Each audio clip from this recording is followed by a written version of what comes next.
All right, how's it going, everyone? Welcome to Through the Snakevine, episode 7 with Benny from JAK'D Morphs. So tonight we're just gonna pretty much chill. It's gonna be a nice and easy going one. So if Benny, if you wanna tell the people kind of what your plans are for the year and what you're about over at JAK'D Morphs. So yeah, man. First of all, I want to say thank you for having me. It's really exciting to be on your show, man. So Absolutely, man. I'm definitely a fan. I am subscribed. Uh, as far as plans go, man, here at JAK'D Morphs, like I was mentioning to you earlier, it's right now I have projects going. I'm waiting on some clutches to drop, man. But my main goal this year is to finish up the snake room that I've just recently bought. Nice, man. So yeah, that's my main goal. So I can get everything in there and then go a little heavier with goals.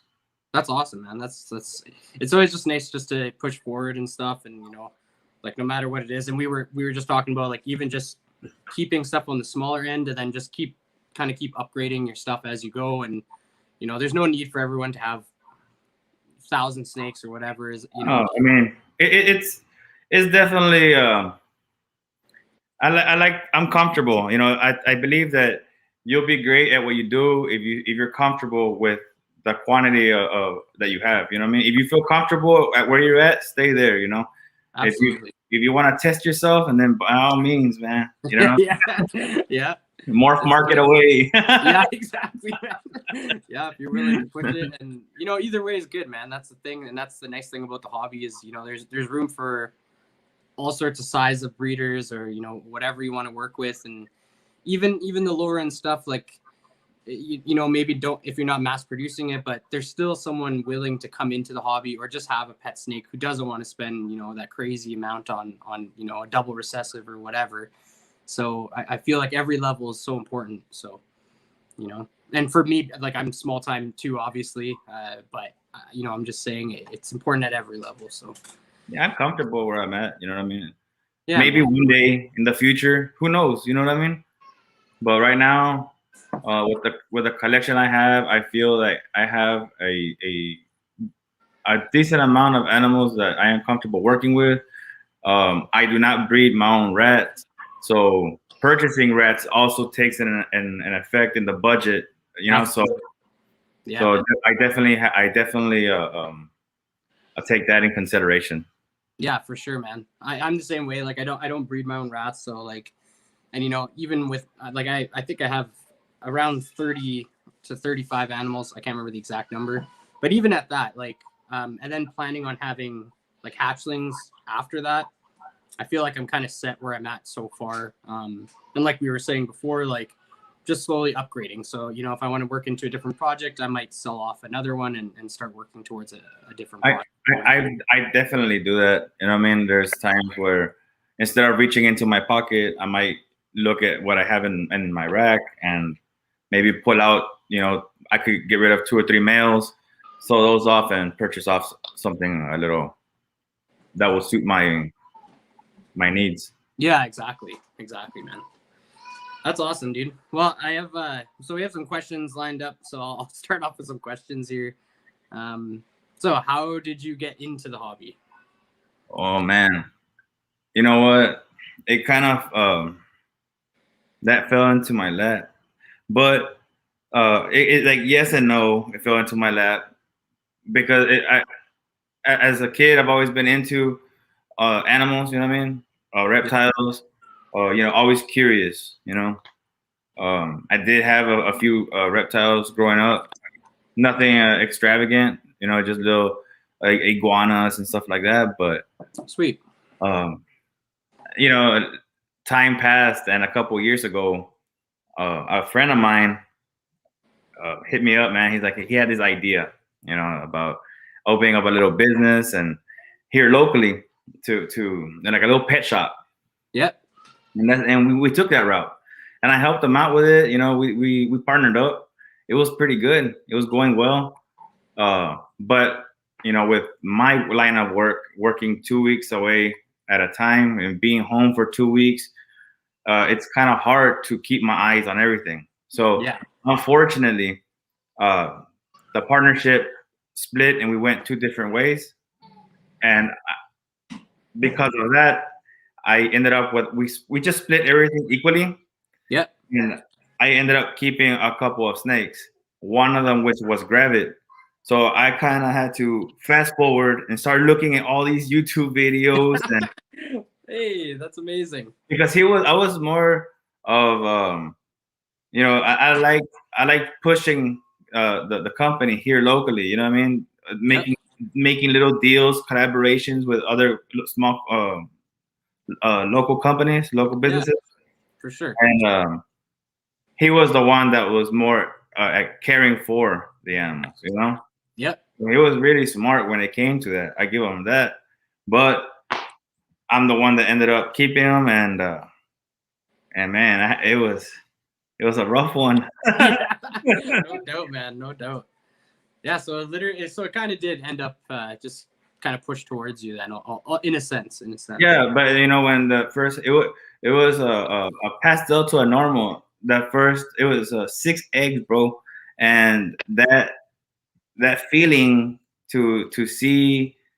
It's like, I mean, it's gonna sound like really cliche, man. To see life come into the world, bro. It was pretty cool because my kids are there. You know what I mean? They're watching this and they're little, and we're like, 100%. So it was a learning experience for all of us. That's amazing. Mm-hmm.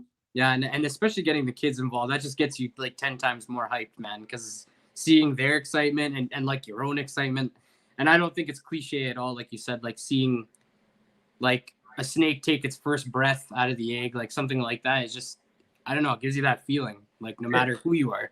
And since, man, it was like, man, I'm hooked. You know what I mean? So that's awesome. It's pretty cool. That is 100%. And I mean, it's funny because my story is similar in a sense where, I had a boa litter, like kind of out of nowhere. I mean, I could have expected it to happen, but it was a similar feeling that once I saw those baby boas, I knew I wanted to pursue like breeding snakes, just because of that first moment when you see them and like they're so new to life, and it's just, I don't know, it's so interesting. Yeah, man. It was like into boas. Don't get me wrong. Like I've been thinking about right now. I only keep the ball python, but I do have plans. There is plans, but when I do venture out into different species, I can assure you and that I will not have the same size collection that I have now. But, I was told a while back, man, by one of the best people I've ever met in the community. He told me, you only need 2. You know what I mean? He told me, stop buying all these. I was like, hey, I bought this and this and this and this. He's like, stop buying. You only need 2. And you know what? When he told me that, it just made all sense. And meaning, you know what? You just need 2 good quality animals to really make a good impact into the community or into the market. You look at the market, there's like 18,000 snakes, bro. Yeah. I mean, how do you I mean, you have to stand out, 100%, man. 100%. You have to have, and that's what I was saying. Like, it's one thing to make lower end animals, but at the same time, we don't want to start. And I've talked about this in one of my videos, like that. I've seen it on Morph Market where it's like males are kind of turning into like a normal ball python. Like when morphs started coming out, normal people were like, stop making normals because no one wanted to buy them anymore. And I feel like males are starting to do that if they don't have recessive genes attached to them. If you go look on Morph Market and you look for males that don't have recessives attached, they've been on there for a long time because most people are starting to push towards their male being a visual or like a heavy stacked codom het clown or het pied, whatever. I mean, if you think about it, how much more can there possibly be done, right? With exactly. Yeah. It's like couple did it all. He's done it all. Exactly. Oh, yeah. It's so hard, man. He has everything. Yeah, exactly. Like, everyone's just looking at Justin being like, okay, what's next that we can kind of like go off of here, man? Because like, you have any more of them flashcards you can show us? Seriously, man. Like, running out of ideas here, you know? But I mean, the recessive side, man, I feel like there's still so much that's been untapped. You know what I mean? There's so much unclaimed territory there, man. That 100%. I mean, there's so many that can still. I mean, there's so many different combinations, man. It's so exciting just to even think about, bro. I You know, man. I know. Even just like I always just think of like especially now that we're diving into double recessives. Now it's when it starts getting really interesting because to even hit one extra gene in a double recessive right now is still cool. So then I start thinking, I'm like, what about when people start hitting like 3 or 4 gene animals into double recessive or triple recessive? It's just like mind blowing, man. There's just so many different combinations. And like, I feel like some genes, some combos kind of get like lost for a while because we only tried pastel, Mojave, like we tried old school genes with them. And then we were like, okay, there's nothing that can be done with this combo. It always whites out or whatever. But now with all these genes on the market and like just trying new things and tweaking, like champagne, for instance, everyone thought it was like completely dead, like basically. And I'm kind of somewhat seeing like a little bit of a revival now with it. And like, I don't know if you've ever seen any Orange Dream champagne combos, but even just Orange Dream champagne, it brings out patterns somehow. And like Orange Dream is more, I find, is more usually geared towards color. So it's just interesting that like all these new projects are coming up and there are so many different combos now. I agree. I definitely agree. And I mean, you mentioned the old school combos, the old school jeans. Bro, I'm a fan of the old school jeans, bro. Me too. Oh, 100. Dude, look at my collection. It's like filled with old school shit. Like Dude, I must be like the biggest fan of Mojave, bro. I dude, mean, me too. I swear. People are like, but to me, it's way. like, it makes me happy. See, I honestly think like, just if you don't think about combos, like if you put the combos aside, I think Mojave is one of the like better visually striking animals in terms of like color and pattern just by itself. Like an adult Mojave looks great, you know, whereas like a pastel adult. Those are the genes that are easy to identify. They're easy to tell apart. And for me having those genes around, it's easy for me to, even if it's just a single gene, you know what I mean? It's easy to have that around because of my kids. I'm not pushing it on them, but they are interested. And when they do come, it's easy for me to say, let's just throw it out there. Hey, this is a Mojave. Check it out, right? Look at what it does. Looking for these patterns. But this is what OD Mojave does. Bam, check this. Look what OD does to the Mojave, right? Yeah. Now they start seeing and they start recognizing. So for me to start teaching them all these little things at an early age, I mean, it'll make it easier for them. Yeah. Rather than do it the way I did and try to cram all the information. It's like, wait, what is that? It's like 3 different genes, and you're trying to pick out what's what. You know what I mean? Oh yeah, absolutely, man. You don't even know how it affected. You know what I mean? 100%. So. The further we go into it too, it's like, and that, like you made a good point where it's like, and you know, even just that 3 genes, but then, man, some of the combos when you start getting to 5 or 6 genes, like it's hard for some of the best people to pinpoint every single gene, and that's why lately you're seeing so much like possible fire, possible this, possible that, possible this. It's like it's so hard to tell. You can't even like know what's going on anymore. Mm-hmm. So it's nice, and I'm glad you still like a lot of the OG genes because I do too. And like I think because I got into it like earlier on, I got out of breeding for a while, but when I first got into it, those were really the only genes that I could work with because most of the other ones were the price of like Stranger or, you know, Hurricane, stuff like that back then. So, you know, I was always just a huge fan of Mojave, man. It's funny that you said that though, because I've always been a huge fan of Mojave. It is in the bell complex, you know, but I mean, there's just a lot of cool stuff you can do with it, dude. Add clown to it. See what happens, bro. Looks badass, you know what I mean? 100%, man. It works so good. And like, I like it in what it does in most recessive projects. Like there isn't too many recessives. I don't feel it looks like. I love Mojave Clowns. I love Mojave Pieds, Mojave Lavender, like, you know, Mojave DG. Like, bro, I can't really understand how some people say they can't like Mojave or Pieds, bro. To me, it looks freaking sick. completely changes the whole, like, whoa. I know, dude. It's so sick. Like, if we can bring a bit of pattern back, it's like Enchi or Pinstripe. Like, I don't know. I love the Mojave Pieds, man. I have that banana Mojave Pied, and he's one of my favorite snakes, man. One of my favorite. But I love the golds it brings to the regular pied, man. It's such a nice gold, rich. That's your hat. What's that? Yeah. Oh, yeah. Like, seriously, that is it, man. That is it. So maybe we'll jump to another question here. So, other than producing snakes, what's another thing you love about the hobby? The people, man. 100%. There is so many good people in the community, dude. And I say community, but I say like on Instagram. But we all know Facebook. We all know what they're about. Yep. Here, dude, it's so welcoming. It's sometimes it even gets too overwhelming, bro, with how much love these people show you. You know what I mean? Seriously, man. Good. It's amazing. It's good for you. It seriously is amazing. Like, and then you start creating these friendships, bro. You start meeting all these new people. You start surrounding yourself with positive people that they're helping you grow. They're helping you even turn into a better person. You know, the people that you're around with on a daily basis start noticing a change in you.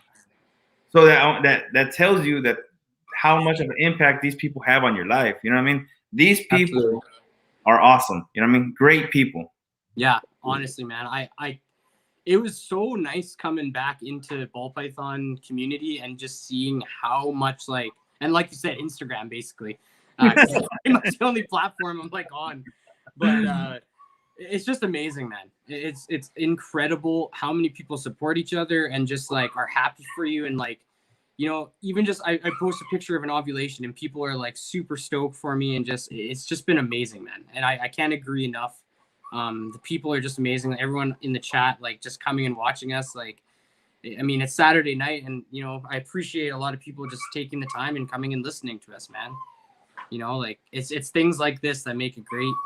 Yeah, and I'm a pretty shy person, man. For me to come and do these lives, it took me a bit to get used to doing them. Even like I'm kind of an introvert and I'm very shy, so doing this stuff is, you know, but people like this make it easier. You know, one of my like, she had a really good influence in my life.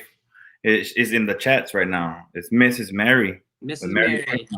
She encouraged me to really break that fear and come on to lives. You know what I mean? I was so shy, man. I didn't like him. You know what I mean? I would freak out.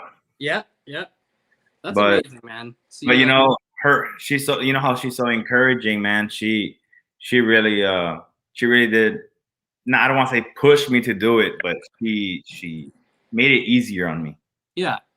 So. She gave you that positive outlook and made you just feel like more comfortable. And like, I honestly, I haven't talked to Mary much, but the times I have, she's just super nice. And I can just, like, she just supports people all the time. Like, I just always see her supporting people and helping out and, like, you know, and joining chats like this. Like, it's just awesome, man. Seriously. She's the best, man. She's the best. She's the godmother of the community. The godmother of the community. That's right, man. I love that. Yeah, she's so nice, man. Yeah, okay. I asked people if they had any questions for you. So if you guys have any questions, post them up and I'll ask Benny for you. So Ruben here had one. Something you dislike about breeding. Oh.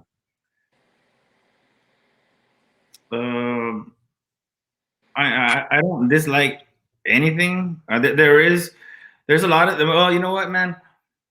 The truth is, and a lot of people don't talk about it, but there is times where you know, that one egg may just go, it would rot out, or you might have a complication, or, you know, so though that side, on that aspect, I mean, it's heartbreaking. It gets tough, and especially if you don't know what to do, or if you have no one to go to that can pick up the phone right then and there, or to help you out. It definitely gets tough. You know what I mean? I don't like that aspect, but it's part of it. You know, so the only thing you can do is educate yourself and find if you can't get those answers, man, you find those people, and those people are in this community. You know, Yeah. I mean, I'm sure they can call me, and I have no problem. They can call you. I'm sure you will have no problem. Absolutely not. So, I mean, there's plenty of good people out there, man, that they're willing to help you out. Yeah, absolutely. I've always said that, man. Like if people even just want to, if they even just need to talk, like I'm literally open to chat. I mean, I might not get back to you right away, but I will always get back to people. I'm never gonna leave anyone hanging. And especially if you want to talk about breeding or ball pythons, man, I'm always open to chat. So anyone who watches this or anything, feel free to DM me at any point, basically. Because I'm always happy to help or like give any advice that I can if I'm able to give it, or point you into the direction who's like for someone who can, if I can't. But that was a good question though, because I think that a lot of time we look for and I always try to look for the positive things in every aspect, but sometimes that you can't help the negative stuff, man. I think that's a great example, like of an egg going bad or just losing a baby or something like that. Yeah. Yep. There's a comment on there that says the anxiety that comes with taking care of live animals. I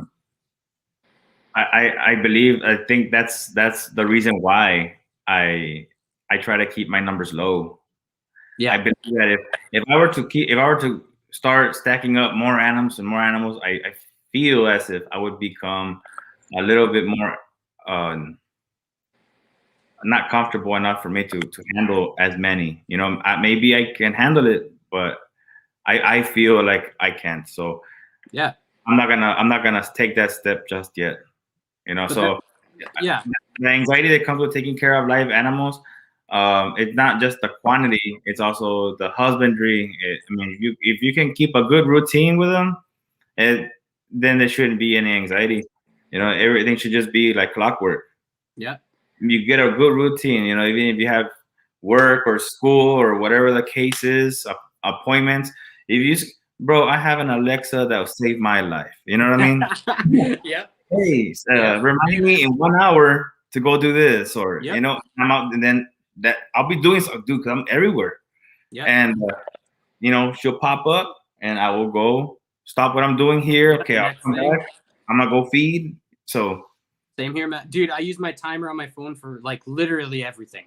If I put something in the oven, I put a timer on because I know it's gonna burn because I'm doing something else. Like everything I do is like, oh, timer. Because yeah, that's how it is, man. And that's a good point. That was my wife who said that. Amy. Oh, okay. Yeah, she's in the chat. Hello. She knows I get anxious. I get anxious about so much stuff, man. I'm an anxious person. That's because I'm shy and I always worry about things, and especially my animals. Like I'm always constantly worrying, and I guess that's a lot of people though with animals. That's why we have the animals we care. And Mrs. Mary, what pet peeves in the Instagram community? Yeah, from Mary there. Pet peeves in the Instagram community. I wouldn't. It's just there. I mean, shit, man. I try to stay positive and I try to help everybody out I can. Yeah. And I believe that there isn't room for the people that can't try to do that. There's people that try to put people down. There's people that post hateful comments, or they'll just block you. If you want to block them, block them. I don't care, right? But I mean, you don't have to go playing games with people. But those are the only pet peeves I have with Instagram. But it's not Instagram itself; it's the people that don't have respect for one another. Yeah. Absolutely. Keeping that respect and helping people out it goes back to square one. Helping everyone out, staying positive. Yeah. You'll see the same response from everybody back to you. Yeah. It's so true though, man, and that's exactly it. Like it's hard too because like Instagram, there are so many positive people and like so much positivity going around. So it kind of like, I don't want to say it pisses me off, but it kind of disappoints me when I do see any of that negative stuff on there. And I don't see it a lot because like anytime I see that type of stuff, I try not to be any part of it. I want to stay far away from it. You know, I spent a large portion of my life working at a tattoo shop, and there's just so much negativity around me, which is a big reason why I left that industry. And that's why it was so refreshing coming into something like this and talking to people on Instagram, because it was like the complete opposite, man. Everyone is just, most people I talk to are just so positive. You got any snake tattoos? Yeah. No way. Yeah. I'm slacking on right on my hand. It was dope. Yeah, dude. I got it. I think it was in 2000 and maybe 2012 or something like that. So it was a while back. It was like when I think I was working at the tattoo shop for like 3 years or something. But I'm slacking. Another question here. What is the max number of clutches?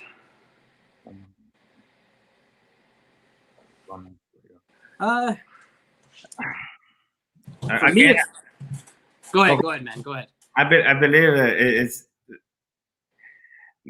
I think we talked about it a little earlier, you and I. I like, me personally, I space out everything throughout the year, you know. So I'll constantly have a clutch, but they'll be like a month apart or a couple weeks apart. And to me, it just gives me, I'm not gonna have all these clutches all at once and then my incubator fill up. You know, I don't have a really big incubator. You know, I'm looking for a bigger one at the moment, but oh yeah. Got that size. So yeah, man. Yeah. I did have a couple investments in some breeder females recently, so nice. I will need to have a bigger incubator. Did you build your incubator? No. Oh yes, I did. Nice. Yes. Awesome. It was a fridge, and I just gutted it, and I did what I had to do. That's awesome, dude. Yeah. You know, put the heat tape, put the computer fans, so you could have even heat circulation. And a lot of people put water bottles. I don't put water bottles. I put soda cans, man. Yeah, you were mentioning that actually. We had talked about that when we were talking on Instagram. Yeah, I use soda cans filled with sand. The whole theory behind that is that water bottles, the water releases heat faster. So when you open the door, you lose heat, right? Right. So the purpose of the water bottles being in there, when you close, it picks up the heat gradually back to its original state. Yeah. Aluminum cans filled with sand work wonders like it's a thermal capacitor, right? So sand holds heat very well, right? Go to the beach, dig your foot into the sand, and it's hot, right? Absolutely, so man. It releases that heat slowly. With the aluminum in there, it's just extremely slow. So you really don't lose that heat. You open, pull out, close. You won't see much of a difference. That's so interesting, man. That's the first time I've heard that technique, but it like 100% makes sense. That's physics. That 100% makes sense. It's just interesting because I've never heard that before. I feel like water bottles have been the go-to, but I love hearing stuff like that because it's just another thing that we can push forward. And like, I'm afraid of water bottles because you never know. You might have a leaky bottle, or you never know, man. And then that can ruin a lot. I thought about it, man. Like I said, I'm anxious. So like, even when I was putting the water bottles in mine, I was like, what if one of these leaks, man? Like, what if I get like a faulty bottle? These aren't like, I'm not using like Boss water in here. Like, this is like Walmart bottles, man. Oh man. See, like, this is what I mean by like the support. Like, not a question, but I hope you guys are having an amazing day. Much love. You deserve all the good vibes. I hope you're feeling better. You know, they're about 30 minutes away from me. Oh, awesome. Daybreak Exotics. Dude, that's awesome. Thank you so much for joining, Kimmy. Appreciate it. They got an awesome collection as well. I'm pretty sure I'm following them. If I'm not, I will be. So I'm pretty sure, though. Their Desert Goat stuff is pretty impressive. Their Desert Goat stuff? Yeah. Oh, I should be following them then. Man, I'm loving DG stuff. How about you? You love the DG stuff or what? I do, but I don't have any. So I've been talking to Owen with Got Balls about it more. Nice, I've man. been interested, and I think I'll be getting that making that investment soon. Yeah, man. It's Great just enhancement. such an incredible project, man. When I first saw it, you know, the first DG I saw was the Pewter Desert Ghost Boy I picked up, and one of my local friends here, she like brought it to show me in person. She's like, you have to see it in person to really like appreciate it. And I hadn't seen DG in person, to be honest. And when I first saw it in person, it like I was just like, okay, I see why like so many people love it so much. Because in photos it looks great, but once you see it in person, it's so hard to explain. Like the color is just nuts, man. It's not. It's kind of like hypo, I guess. Hypo is better. I feel like it enhances the color more. You know what I mean? It'll brighten it a little bit. So it's dope. And hypo is it's definitely up there for me in the recessive list. You know, I love it. I try to mix it into everything. Yep. So hypo Mojave, man. Dude, I'm telling you, I have it. Beautiful. It's a beautiful animal. It's my favorite. I know, man. It's so sick. I love hypo and dark jeans, man. Like hypo cinnamons too, hypo black. JAK'D Mojave hypo. I'm telling you, if you don't have it, you're slacking. Dude, I am slacking, man. If you don't have it, call me in a few months. Seriously, man. Oh, it's too funny. Man. Yeah. Hashtag Bill Nye Science Guy. Bam. Yeah. Seriously though, man, I love hearing stuff like that though, because it's just interesting, and like, you know, that's how we progress in the hobby, is by, you know, someone trying something different out, and if it happens to work better, that's awesome. Like we should all be running. Man, I'm telling you, I'm all for learning new techniques or hearing other people's ways, because I might not like the entire thing that you're doing, but I might pick off one thing. You know, you know what? I like that. I'm gonna incorporate that in with what I do now. All these different things that you do, picking off this apple tree, just makes you, dude. You know what I mean? This basket full of apples is you. Exactly.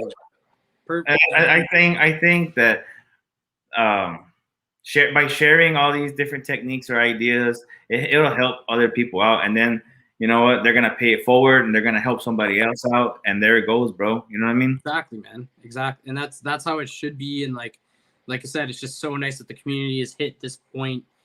And you know, I'm sure before a lot of people who are in the chat in my own time in terms of breeding ball pythons, but it was like a savage world when it first started, and like people just hating on each other, and it was such a race for money. You know, with the lies and the BS about you know, how to breed stuff and temperatures and all that stuff. It was all like just this game to see who could make something first. And I feel like it's changed so much, you know, like it's just amazing. It's amazing to see it, man. I got tired of hearing the whole world's first. Hey man, you know, bro, world's first. I know the guy.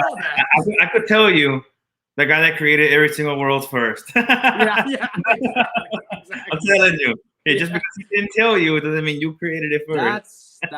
That's exactly the problem with it, man. And like, we have to remember, not everybody has Instagram. So there could be some other guy in Europe who's made a million other things that we've never heard. So Europe has some insane. Exactly. And there's a lot of, and plus there's a lot of. Okay, we're gonna rewind a little bit. We're gonna talk about. We talked about we feel like there's been so much done with the dominant genes. Yes. But bro, there's so many new dominant genes that are coming out that, you know what I mean? Look at Morph Market, look at it now, and then look at it 2 weeks from now, bro. You're gonna start seeing different names that work on there. Or then you start looking into the threads online, and there's new genes popping up, bro. So seriously. I mean, there's new territories, you know what I mean? Absolutely. And that's the thing too. And like I was saying, like, it sucks because, and it's so funny because everyone gets all hyped up about all the new stuff. But you have to remember, like, some of these OG genes, they haven't been tried yet with the new stuff. So we have no idea what type of potential something like Mojave can still bring to the table when this new gene gets mixed with it. And then all of a sudden you have a stack of Mojaves. And that's why every gene is precious, and it's waiting for its moment. And I think Spot Nose and Red Stripe were perfect examples of that. Just look at the Super Spot Nose Mojave, bro. That thing's an amazing, man. Amazing. You know what I mean? And it's as simple as it gets, and it's amazing. To me, I love it. And that's the thing, right? And I remember, like, even when I first started getting into ball pythons, people were, man, Spot Noses were so cheap. and like people were like giving them away because people were just trying them in pastel. It was like, oh, pastel spot nose, oh, super pastel spot nose, still not that crazy. But then as soon as it went into clown, it like blew people's minds. It was like, man, everyone should be into spot nose now because the potential of spot nose is insane in terms of pattern. And I feel like leopard too, you know, that was another one that just kind of, it got attached. It gets attached to certain genes, but then now it's like, it just works so good in so many different things, man. You know? Leopard has to be one of my favorite, bro. And especially it's OG también, you know, man. It is. Seriously, man. And it's so old sick. school. And like, and it got attached with Pied for so long too, that it was like, people just thought it was like part of it, right? Like it was just part of that complex, but they didn't realize how well it works in just codoms. You don't even need recessives when it comes to leopard. It just looks good with like literally anything. Again, Mojave leopards are like one of my favorites, by the way. At Core Glow. But yeah, man, it's just nuts. It's nuts. There's so many combinations, like so many. Yeah, you could add leopard to banana, man, and I like that combination too. You know, yeah, it's simple. A lot of people shy away from the banana, but I like it, dude. I still like banana and the right stuff, you know. Once again, into any dark gene like black. Oh, you know what? I'm not even joking with you, bro. That's one of my pairings. It's you know, I got that girl from Daybreak Exotics. It's the pastel banana lesser, and I'm pairing it to a leopard clown. Sick. So, yeah, dude, that's awesome. That's a good pairing. Yeah, I love the leopard stuff, man. Actually, my first ovulation of the year was my Firefly leopard calico to the Mojave female, because I wanted to make Mojave leopard stuff. I love that stuff, man. So we'll move on to another question here. So if you could choose 3 people who inspired you the most in this hobby, who would they be? They can be big or small, obviously. Doesn't matter. That inspired me. You know what? Mrs. Mary is one. That's number 1 on my list. That's awesome. She inspired me to be a better person. She inspired me to really make myself out there, get myself out there, you know? So I was really shy, and me having those chats with her, really, she did that. So yeah, she inspired me. You know what I mean? Awesome. Yep. Her husband too, Mr. Mitch. So they have to go together. That's one. Mr. Mitch. Yeah, no, that's fine. That's one. Yeah. Let's see. I like watching Billy, man. There's not many that I watch on YouTube, but I like watching Billy because that dude, man, he's also, he has a lot going on, and that dude don't stop. You know what I mean? I think we have some of those same traits that we don't stop. You know what I mean? Yeah. And he fights for the people. Absolutely, man.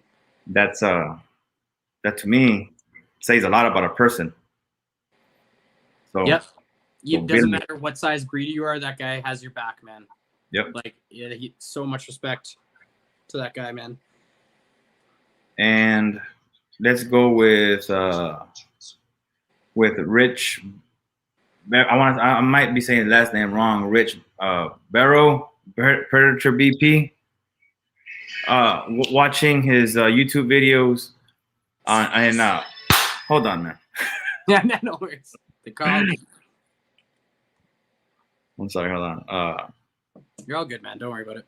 So watching Rich Barrow with Predator BP on YouTube really helped me move forward, and really understanding a lot of the, a lot with the ball pythons. You know, that guy there. That's when I have to go look for something, I tune into him. Yeah.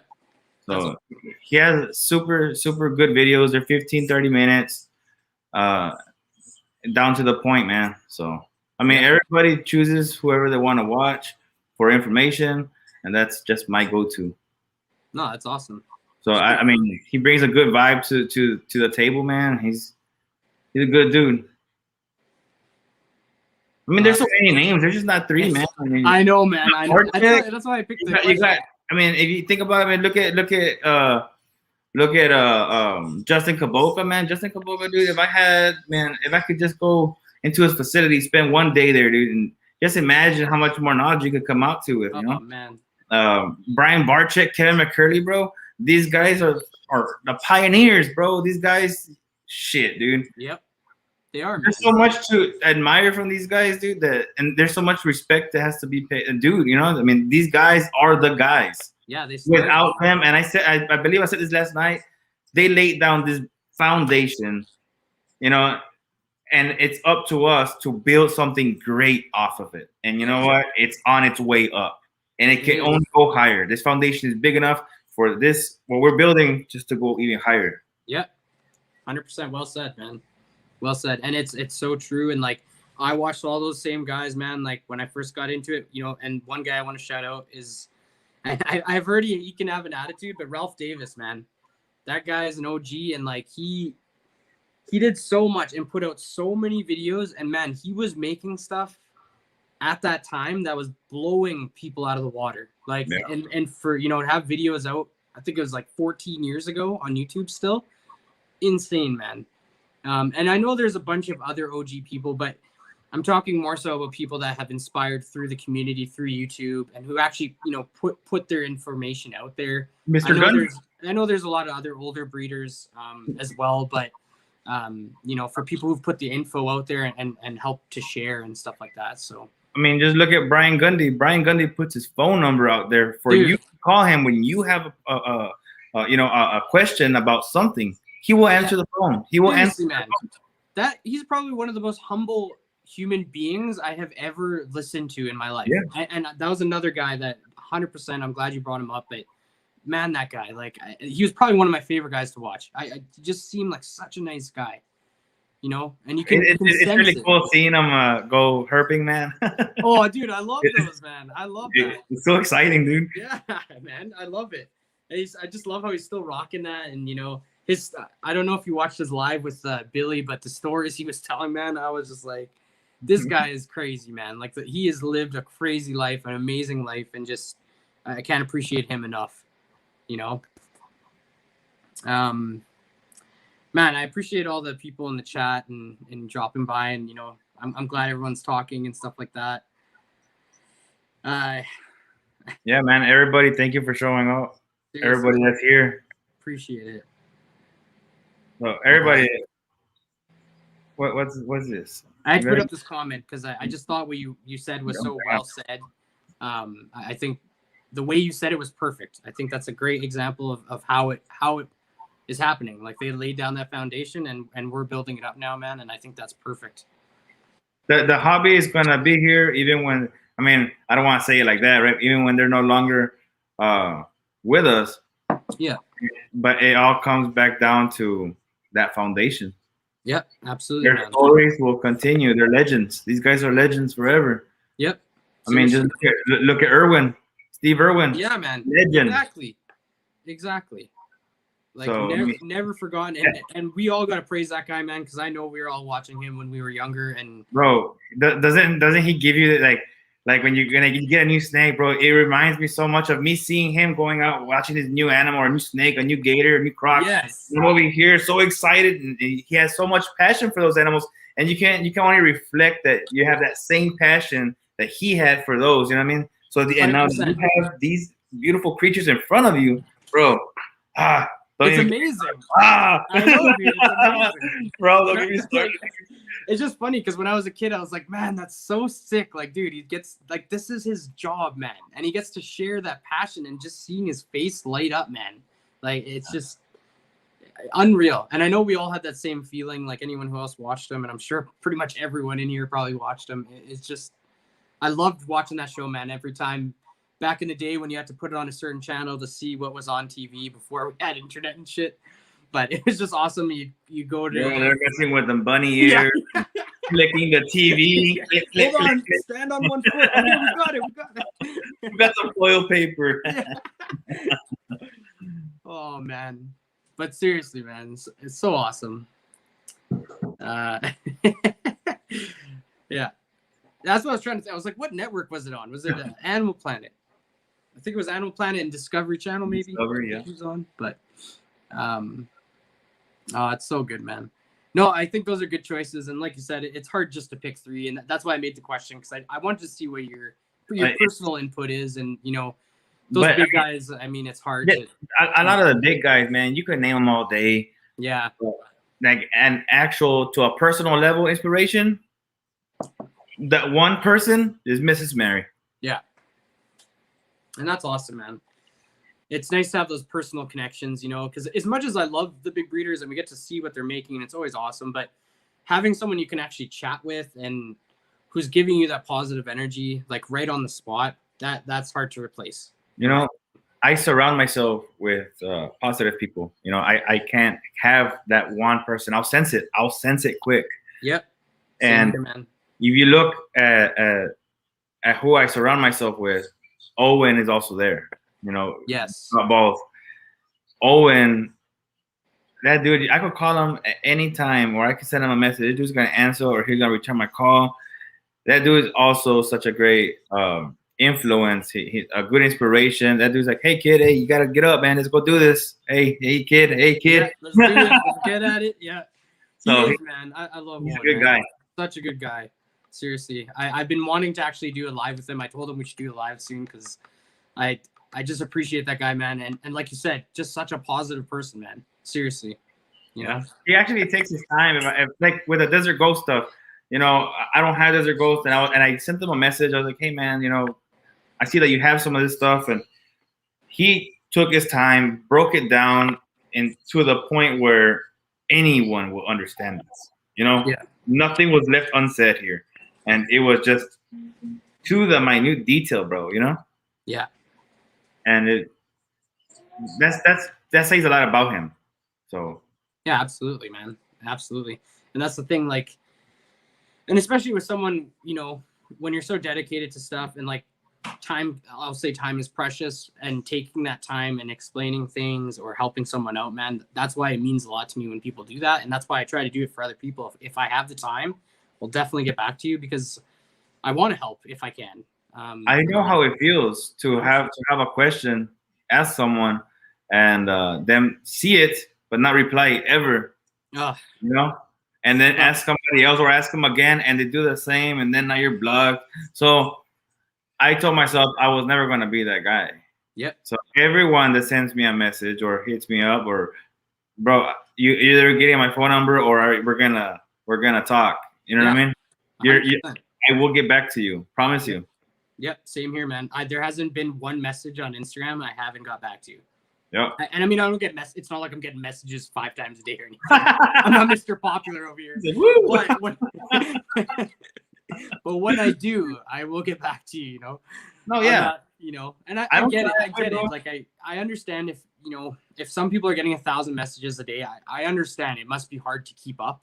I get that. But when it's someone who you know probably isn't, like, that busy, and it's a simple question, even like hey, man, I'm busy right now. Can I get back to you when I can? Sure. No problem. You know, take your time.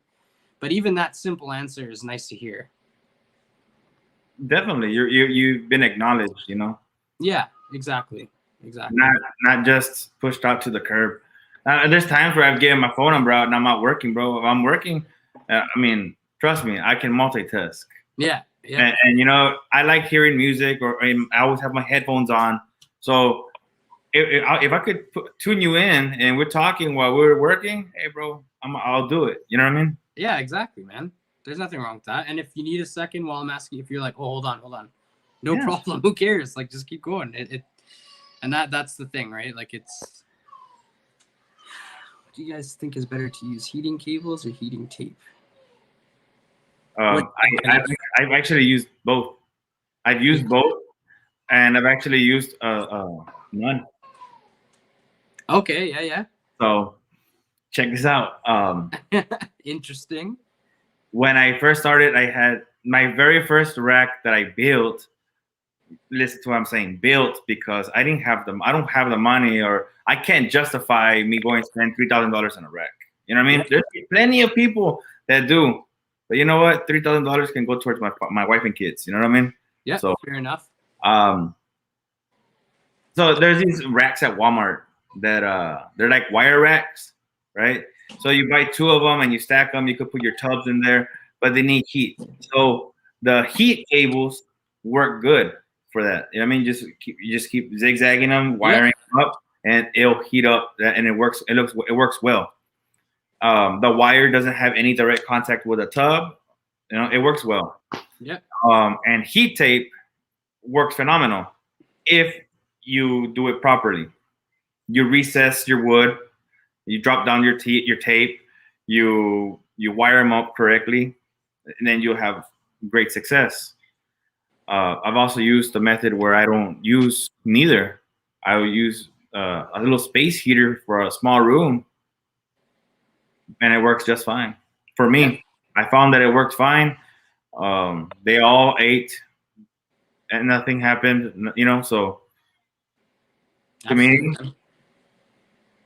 either one will work depending on for your situation.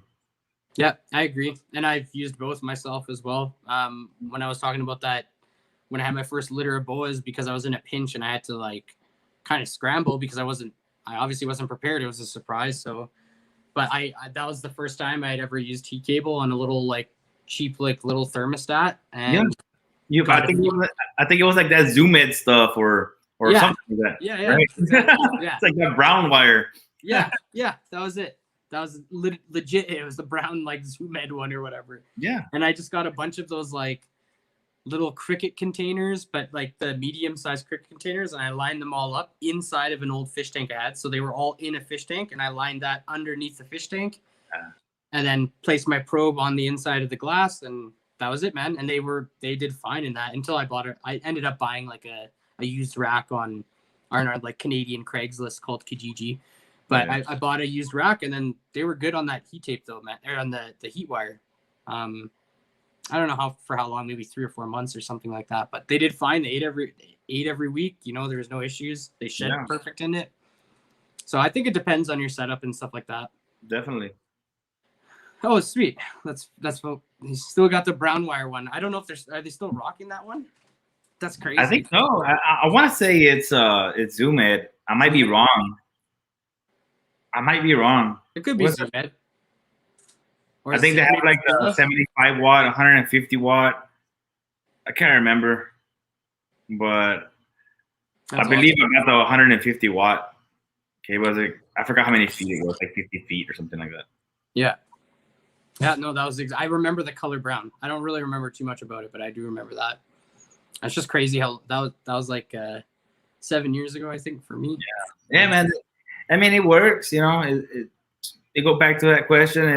Like you said, it goes back to your setup and your needs. You know what I mean?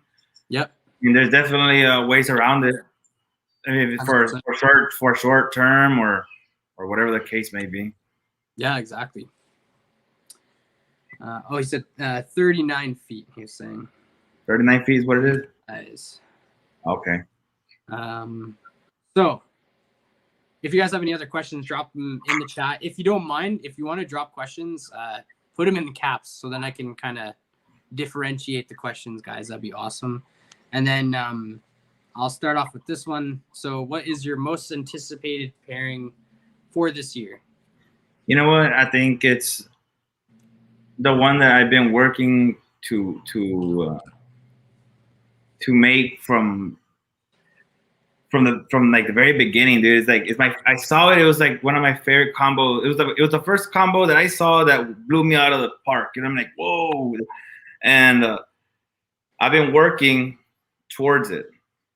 So Okay. it's right now. I have my GHI Mojave Hypo Head Clown, and he's being paired to a Mojave Clown. Well, he's not being paired. He's done. I'm waiting on the eggs. Cool.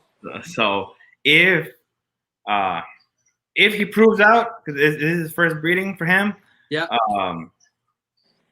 Then, I mean, he should be Head Clown. So, but you just never know. Anybody can say Head Clown, and of course. You know? Yeah. But if he proves out, then I will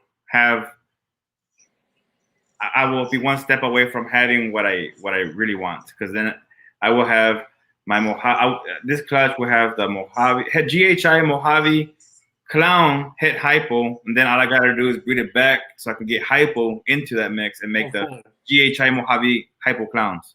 Dude, that is sick. That's to me, so good. You look at it, it's very simple, but it's beautiful. Oh, absolutely, man. Artwork, bro. I love it. It is, man. Seriously.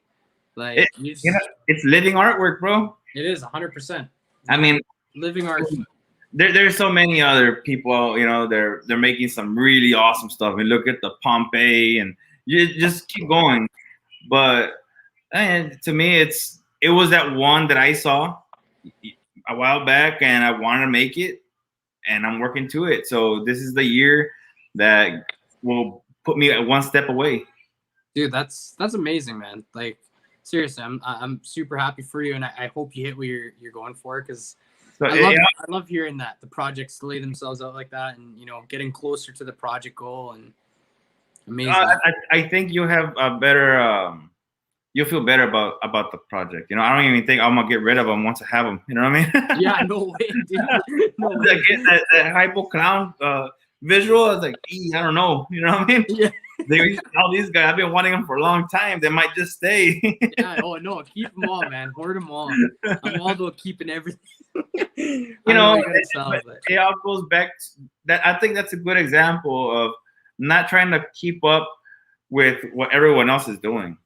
Yeah. What's trending, and you know, because trust me, if you see what's trending now, and by the time you get to it, someone else, there's something else already ahead of you. 100%, man. That 100%. What I'm doing, I think it's a good example of breeding what you like. Yep. So I love it. That's why I'm doing it. I'm not trying to keep up. It's not a race. It's not a competition. Not at all. No, I do 100% admire everyone else's projects. You know, I see them and I'm blown away. You know, congratulations to every single one that's working with all these amazing genes and making these awesome, beautiful animals. Absolutely. You know, that's the beauty of it, man. And I've always kind of felt a similar way. I've never really chased after like the hot project of the week, you know, like if I see something I like, then I will go for it, but it's not because I think I can sell it really quickly or, I think everyone else is going to like that, so I can sell it really easily. I'm trying to make whatever I think visually looks good and whatever I can add my own flair to that animal. Something that maybe I saw that someone else didn't see. And even if someone else does see it and they produce it before me, that's awesome. Now I get to see how it looks. So if I don't like the way it looks, then I can kind of change my direction slightly. So, and that's the amazing thing about this hobby is that there's just so many, like we've said before, there's so many different combinations that we can go for. And, there's a lot of people that get jealous or, hate on bigger breeders because they're creating these things before them. But to me, it's great because now I can see what these animals are doing, what these genetics are doing with each other. So it just gives me more ideas. Yeah. I mean, going back to this to the one I'm waiting for, this Mojave head clown. I mean, even if they don't hit, bro, I'm gonna get something that one of my kids wants. I mean, bells, dude.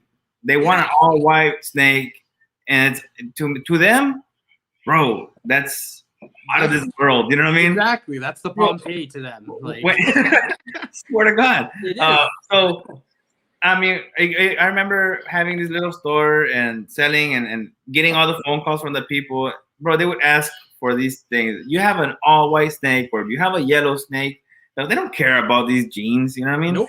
We care about them. Yes. So exactly. I mean, and in their eyes, it's the same situation, dude. They don't, they're not so into, oh my God, it has 7 genes in it.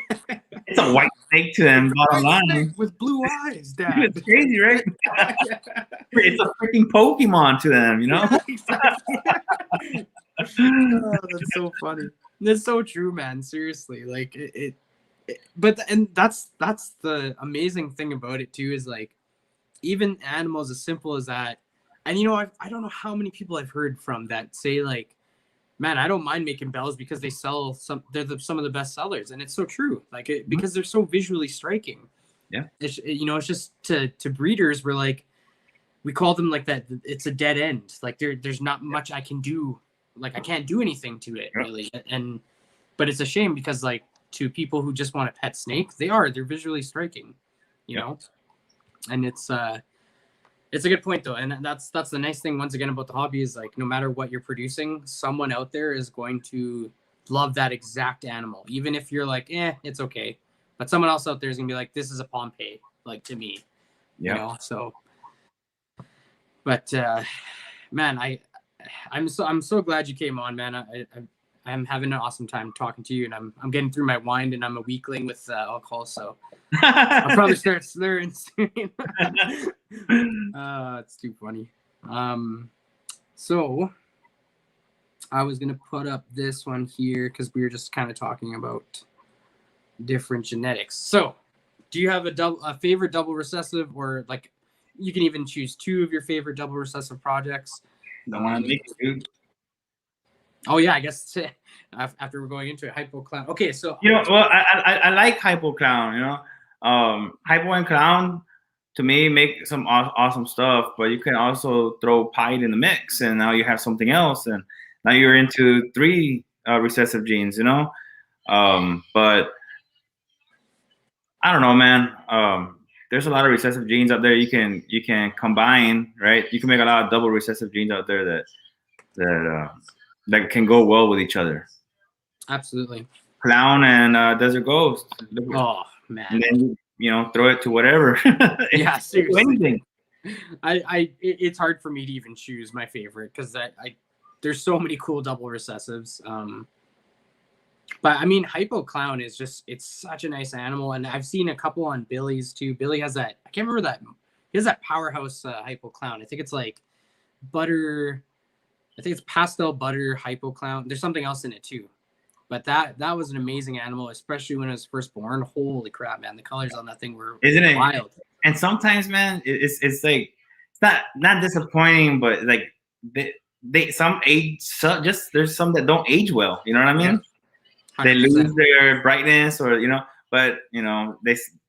I don't know. I think it's diet when it comes down to the color, but I don't know. I think that's another project I'll be enduring later. Cool. Yeah, I want to. I think I'll be doing it this year with some of the hash things. Get out some brothers and feed one just rats and one ASFs and see what happens. I was just about to ask, do you think it comes down to rats versus ASFs? I've heard, and we've had this conversation amongst friends. Yeah. But none of us have tried it, so I want to try it. No, that's interesting. And there's gonna be others, so it's gonna be neat to see their results and my results and others' results. It'll be neat. Well, and that's the thing. I mean, it's not that far fetched, I mean, like they're getting introduced to a food item that naturally isn't in their diet, essentially. Like it isn't occurring there, so. It is an interesting fact. We don't have to go too far into it, obviously, but it is very interesting. And I've thought about it myself and beyond even color. Just I've thought about it in terms of life expectancy and just growth as well, to be honest. Some say it grows faster, or some say the ASS make it grow quicker than the rats. Some people say vice versa. Yeah. So I think for me to really understand it and really believe it, I'm gonna have to try it. Yeah, absolutely, man. That's the best way to go about it, man. Is just, and it's nice too because you get to try it in house. You get to see with like you said, brother and sister, whatever. Yeah, I'm not gonna be going by word of mouth, So yeah, exactly. And I'm gonna see it firsthand. And then same with the the aluminum can in the sand, man. You didn't. It's not like you just heard it and you're like, okay, that works for sure. Like you're actually. Oh, dude. You're trying it, right? I would open the. I used to have a book somewhere of all my times. I used to see how fast it would bring up temperature after opening it for 1 minute or 30 seconds, and just time it. You know what I mean? And then make the comparison with the aluminum cans. Man, that's amazing. It's stuff like, but that shit, it's important, man. It's a science. It's a science project. Exactly. I was just saying, I was like, it's science, man. And that part interests me a lot. And you know, it's funny, like when I wanted to get my ultrasound machine, like 60% of the reason I wanted to get it was just because I feel like I'm a nerd and I wanted to test things out. I'm not going to get into what I wanted to test, but I wanted to test things. I wanted to see like when females hit a certain size and when they stop eating, if there's a reason for that. And oh yeah, you're talking about that 1,000 gram wall. Yes. Yeah, man. Very interesting stuff. I think they stop eating because they start building. I agree. And I have 3 females that haven't hit it yet, but I'm waiting for the moment that they hit it because I'm going to test it out. And I think Balls to You Gavin on YouTube, he just recently did a video that somewhat kind of talks about it, and but I want to test it out myself, and that was a huge aspect of me wanting to get it. I want to see. I have a good friend that just purchased a sonogram machine and had one of his females recently go off feed that just hit that 1,000 gram wall and confirmed. Well, he didn't. Well, we're not gonna use the word confirm. That's a strong word. Yeah. But he checked her out and she was building. So it questions a lot. You know? It does, and like this is the thing. Even if that is the case, I'm not out here trying to say, okay, we can all start breeding our girls at 1,000 grams. I'm not saying that. I'm just saying at least we're getting a reason what the 1,000 gram wall is. You know, it doesn't even have to necessarily be like, okay, now we all know we can start breeding females at 1,000 grams. That's not the point. It's just, can we figure out what that wall is now and why it doesn't always happen at exactly 1,000 grams? Right. What happens at 1,200 or 1,300? Yeah. So there has to be a reasoning behind it. And it's also weird for a lot of animals not to reach like sexual maturity around the same age. And for a male to be able to breed, you know, you've heard people say like 400, 500 grams, you can get away with it. Yeah. I'm not suggesting it by any means. I'm just saying it can happen. It's weird that a female would have to be 3 times that size or weight or age in order to breed. Dude, there's so many things. If you go to these, if you have access to some of these old school breeders that are not social media, they're just some underground old school breeders, you see some crazy stuff they do. You know what I mean? Yep. You question everything. It's like, man, well, who said that? You know, this is the weight where you can start, or you know what I mean? So it just who said? Crazy, dude. So, I don't know. Sorry, go ahead, man. Go ahead. That's another reason why I need to invest in a sonogram machine. I have not, and I need to. I've been looking into them, and I believe that that's another purchase. I was gonna say expense. Yeah, kind of. Yeah. It's a need. You know, I need it. It is. It's a man. I honestly, I wasn't sure because like people were saying like, you know, if you have like over 10 animals, it can kind of be worth it. And like I said, to me, it was more so I wanted to see. I was so interested in the science behind it of having it and just being able to test it. And I like record keeping. Not to the point where I'm like record keeping absolutely everything, but I like keeping records, and I want to learn how my girls work. Like I want to see how they progress and how slow some go, how fast some go, when some stopped eating, at which level of follicle size, and I want to see if that continues every year. I want to see what they're like, why some girls stop eating at 15 millimeters compared to some girls that stop at 30 millimeters. Like, why is that? So that aspect interests me.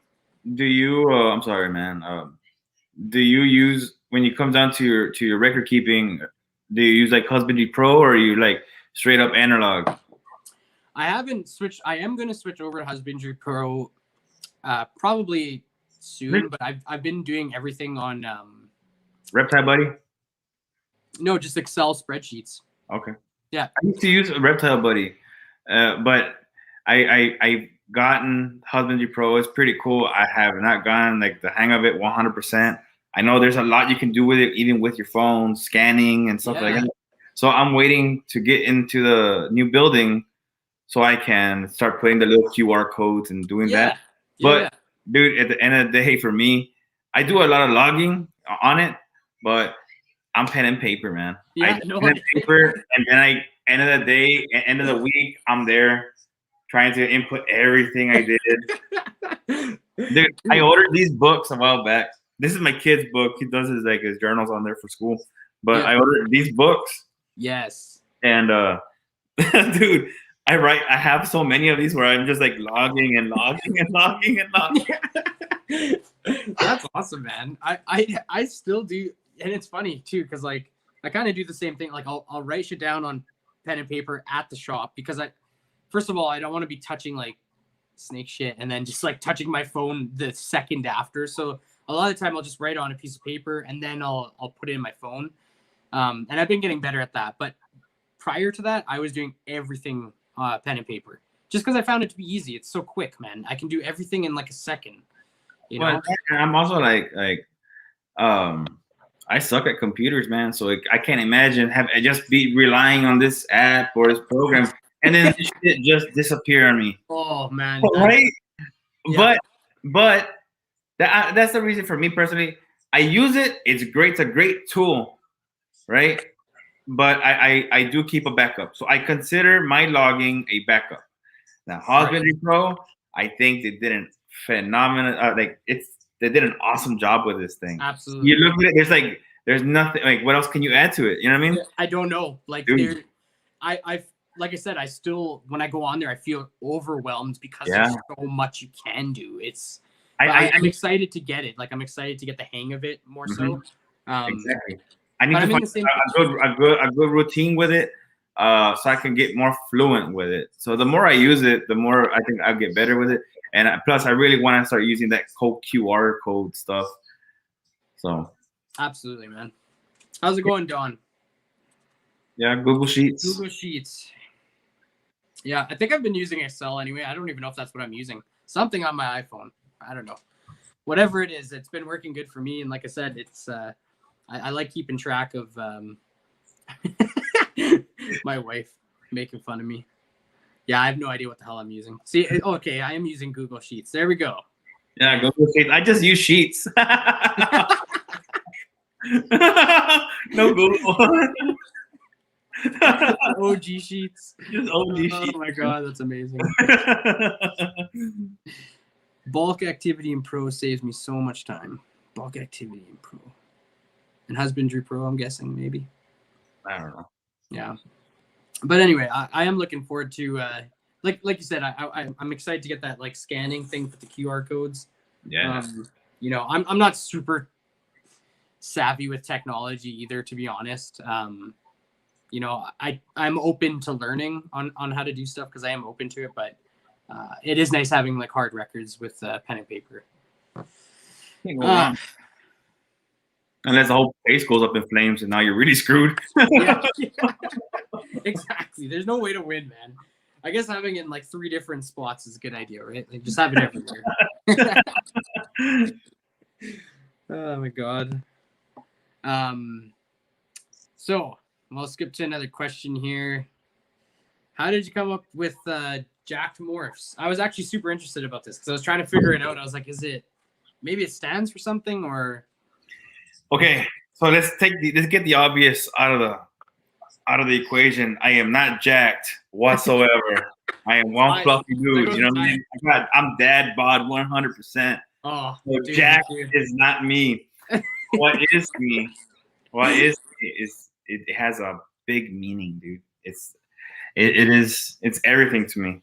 Oh, that's awesome. See, I was hoping it was gonna be something like that, man. But the J stands for Jacob. It's my middle child. The A is Andrew. The K is Kevin. That's my oldest. Andrew's my youngest. And D is me, Dad. Dude, that's amazing. I love it. So it took me a while, man. I was going back and forth because we used to have the RGV exotic pets. RGV is the region we live in, Rio Grande Valley, right? So I was trying to either do something with that or incorporate the state of Texas, incorporate my region. And then I was just messing around with letters and I saw it, man. And it was just like speaking to me. I was like, jacked reptiles, jacked this, jacked that. I was like, JAK'D Morphs. And It had a good little ring to it, dude. I love it, man. And green's my favorite color, so. And I wanted a green snake just because, when you're a kid, man, you get a coloring book. There's a snake on it. What color are you coloring the snake when you're a kid? You're coloring the green. Of course. Just to bring back the old school. That's awesome, man. I love it. Yeah. I was hoping, and see, I didn't know if it was gonna be your kids or like. I was like, I wonder if it stands for something. I was like, it has to stand for something. But then I didn't know if maybe it's like a funny story or something. But that's awesome, man. No, that one has a funny story. I also made this logo. Yes. Certified Badass Snake Breeder. I wanted another logo, like something else I could add on to a sticker pack, just not just a jack, something else. And I work construction, right? I work out in the Gulf of Mexico, and I have a hard hat all the time. My hard hat does have a sticker. I wish my hard hat was nearby.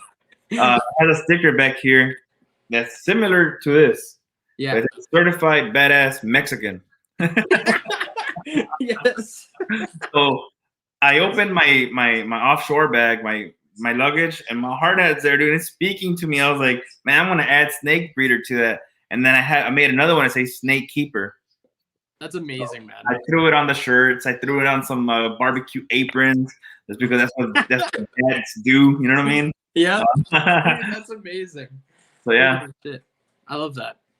Good call. I thought it was something different, something unique. A lot of the people that are in the construction world would understand. So it's just something that's something fun, something we can throw onto our incubators. Are we badass? Certainly we are. All of us are. So I mean, of course. For goodness sakes, man, we're keeping snakes. You know what I mean? It's like we're nothing shy of badass. So no, exactly. Like what else are we supposed to do? Have lions? Like that's the next step. Like, what's the next level? What am I supposed to keep? Yeah, tigers. Like what else are we gonna do, man? Like a Tiger King or something? Tiger King. Dude, back in 2008, I actually went up to that place without even knowing who he was. Yeah. Really? Yeah, I was working in a place called Winniewood, Oklahoma, and me and the wife, my oldest son at the time, we went to go to his zoo, man, to his little cat zoo. It was like lions and tigers, and they even had mixed like ligers and shit. It's crazy. Had a great time. Nuts. Then when COVID hit, I'm sitting on the couch. My brother's like, dude, you gotta watch this documentary, bro. It's crazy.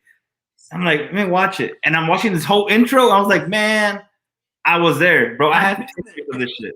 I have pictures of playing with tigers and shit. Do you know how my son has pictures with tigers? Do you remember like seeing anyone from the movie there? No. I don't recall seeing him or anything like that. So I was wondering. I was like, that's crazy though. Holy shit! Dude, that must have been insane. For the tiger, we paid. I can't remember how much we paid, but it was an expensive amount to go play with all the all the cubs. So it was pricey. Did you say? It was a little pricey to do it, but we did it anyway. I mean, it's not every day you play with tigers. So. Yeah, true, man. That's like soon enough. You and you want me to pay you so I can play with them? Yeah. All right, cool. Bet. All right, cool. Bring them out, man. We live once. YOLO. Holy shit, dude. Oh my god, man. That's so funny. It was weird to relive, like, holy shit, I was there. It was weird to see it, but yeah, that's just another story. Yeah, that's nuts, man. That's I can't imagine. Like you were at the famous Tiger King's zoo. Like that's crazy. The whole time, like me and my wife were like, "Hey, did we eat the pizza or not? Or did we eat anything while we were there?" And we're like, "I don't know, man. I'm trying to say I'm gonna go with no." But we were there all day. Best pizza in town, man. Best pizza in town. Yeah. Dude, that document, man, me and my wife watched that documentary so it's so over the top, man. Like every character in that movie is just so over the top. It's nuts. Yeah. It's nuts. Weird. Super weird, dude. Yeah. Super weird. Yeah. That bitch. Oh, that bitch, man. Oh, the music that guy was making, those videos. Oh, dude, don't even get me started, dude. I used to send my brother YouTube clips. When I used to have iPhone, I used to screen record, and then I would just send it to him in the middle of the night. Just throw him off. Holy shit, dude, that's so funny. He would do that whole and look at you, and it's crazy. Oh my god, man. That guy was a character for sure, but it was a wild documentary, man. I just can't. Like I said, it's like each time we watched it, it was like each character just had this deep level of weirdness to them that like I couldn't figure out who was the weirdest person basically, other than Joe Exotic. Like short of him, like I was just like, I can't choose one, man. They're all so weird. Like they're just such weird people. Like, it's such a weird documentary, and so deep. Everything was so deep in that documentary, man. What's happening? Yeah, exactly. It's like, hard to believe. I know. I was like, I don't know who to believe either. And then all these other zoos with like that Doc Antle guy, like that guy could have his own documentary, man. Like this is fucking weird. Like it's like there's all these different like tiger mafias. You know what I mean? Like, man, what's going on, dude? Like, makes you wonder if like, you know, any of the big breeders are going through the same thing in the snake industry. Like seriously, like, what did you hear about Doc Antle, man? He just made like a Siberian white cross, you know, and everyone's like, really? Oh, crazy, bro. So yeah, it's nuts. That's crazy. I will tell you this, and I promise you this. I saw ligers there, bro. I thought this was like some Napoleon Dynamite shit. Ligers. These animals are huge, bro. This is real. Dude, that must be insane to see in person. Huge. I can't believe that, man. They're real. That's so weird. Yeah. What an experience, man. What an experience. And, you know, we were just spending, you know, going for the day, dude. It wasn't like we knew who he was or anything. So. Yeah. Oh man, that's crazy. I'm like, which topic to jump on? Because now I'm just thinking about Tiger King, man. Like, we could just talk about Tiger King for a minute. Dude, where? We'll hit up another question. Again, if anyone has any questions, just drop them in the chat. I know everyone was kind of chatting back and forth about the Husbandry Pro still. So I'm excited to try it out, man. And I know my wife is chatting back too, because she'll probably end up doing a lot of the information for me just because she's quicker than I am. Are you guys going together? Does she help you out with the snakes? She doesn't really like help in terms of like I would say like the feeding or like the cleaning aspect of it, but she helps out in other ways. And you know, just by helping out more so with the family, it allows me to have more time there. So in a sense, she is helping, in my opinion. But in terms of the cleaning and stuff, like my collection isn't that big, so I don't really have too much trouble taking care of everything myself. And I'm pretty particular with things, as stupid as that sounds, like even down to like cleaning the snake's bin. I'm so particular that I'm probably just a pain in the ass to work with. So, I don't blame her, because whenever she comes with me, she always asks, like, do you need me to do anything? And I'm like, no, I'm good. And then she'll see me like running around and doing shit. She's like, are you sure? I'm like, no, I'm good. And I don't know. It's because you have your routine, you have your certain ways. Yeah. I understand that. You know, I have my certain ways. And then when these little guys show up, they're like, hey, Dad, can I help you? I was like, yeah. Help me. Come on. Work fast. Come on, let's do it. Yeah. No, but it's good. It's all good. No, that's awesome. How old are your kids? So the Jacob, he's 8.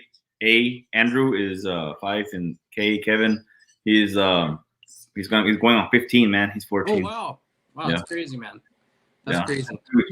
Oh man, yeah, he's my height. He's taller than you. Yeah, he's almost 5'10", dude. So, damn, dude, that's crazy. 14, that's crazy, man. You got a lot of growth left. Yeah, man. He's gonna be taller than you then. For sure. Yeah, man, he's gonna be taller than you. But that's okay. That's good. Hey, man. I hope my kids are taller than me, because otherwise they ain't got much hope, man. 'Cause I'm not tall. I feel like my daughter's already taller than me. Like she's only 6, so. You got two kids? Yeah, we got 2, 6, and one of them is 15 months, almost 16 months. Yeah, Congrats, just a bro. little guy. That's awesome. Congratulations. Thank you very much. That's awesome, man. Kids make it, and you know my daughter's, she's slowly getting into it. I mean, she's not super interested or anything, but that's okay. But she enjoys coming with me and to work in the snake room, and you know, she always she's starting to get more curious about snakes, which ones are friendly and which ones aren't so friendly, and she's getting there. I let them be, bro. I let them be. I believe that when you force something on somebody, they'll learn it, but they're not gonna love it.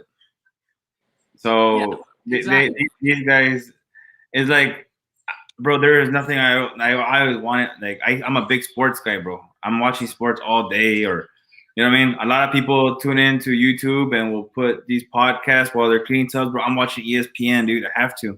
Yeah. You know what I mean? Yeah. Actually use the YouTubes and all that while I'm driving. That's good information to be listening to. Oh, nice. Yeah, while I'm watching ESPN and stuff. I wanted my kids to really be into sports like I was, but I didn't want to force them. You know what I mean? I didn't want to take that approach, so I just let them slowly, and man, here they come. You know what I mean? I already got my oldest one. He's watching the football games with me, the baseball games with me. That's good. You know what I mean? Yeah, for sure. Good. That's a good approach, man. That's I mean, if they're into it, they're gonna find their way naturally. Just like I'm I had to put that up there. So I was like, yes. Anyways, I think you were in about 37 minutes or so. So you're gonna have to go watch that whole series again to see if I was there. I had to throw it up there because I was just like, that's amazing. Also, I had to throw this one up too because. Yeah, dude, I'm telling you, bro.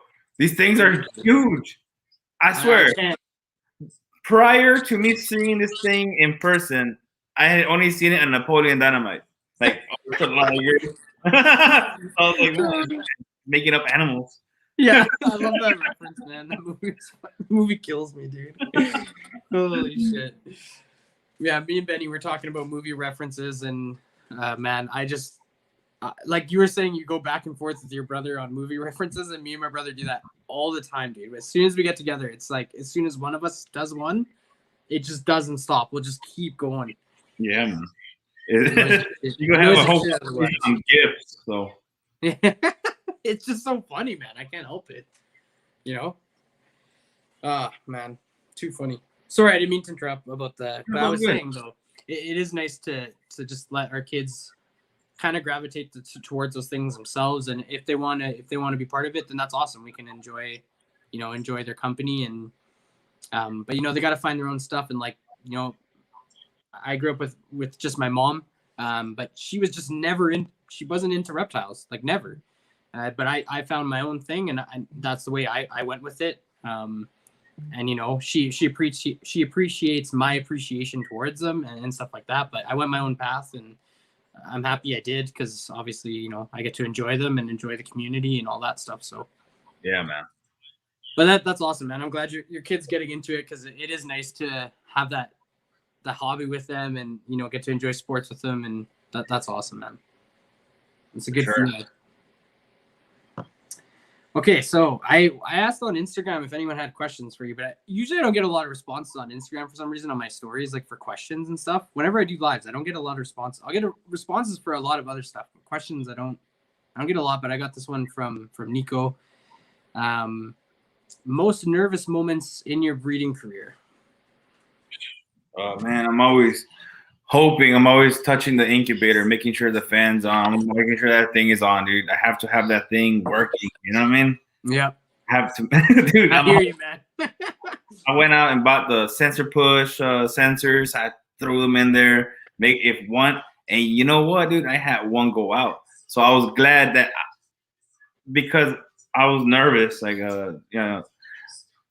I had one sensor push just inside, just so I could see what the temps and humidity was in there and in the general space. Yep.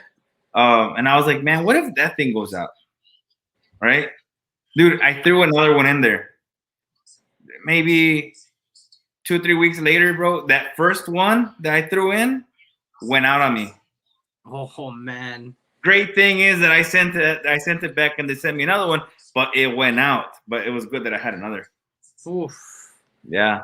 Dude, that is crazy. And those things are supposed to be pretty like. So I'm always a little. I get nervous when okay, now I have eggs in the incubator, and I'm just always, dude. I'm all over it. You know what I mean? Oh man, you say no more. I'm the same way, man. I like Rodney just put sensor pushes in 10 other therms. Like that's how my incubator is filled with I think I have more like thermometers than I do tubs in my fucking incubator. You have all these backups, bro. I have the little the little digital ones that come in 5-packs from Amazon. I have what is it, the AccuRite ones? I have those in there. Hey, Owen, my brother. Owen, what's up, man? Thanks for joining, buddy. So yeah, man, definitely having a backup is vital. Yeah, seriously. And I wish I could. Oh man, it drives me crazy. I can't have sensor pushes at my, because like my snakes aren't at my house. They're at like my shop, and there's no Wi-Fi there because the shop is like slightly out of the city, so they don't have like high speed internet there. And we tried getting internet, and like even the companies were like, there's no point of getting internet because you're not going to get good enough connection. Like it's not even worth it basically. Yeah. So I can't get sensor pushes. So it drives me nuts not knowing basically. And it makes me super anxious, unfortunately. But I mean, I have to do what I have to do. So that's my option.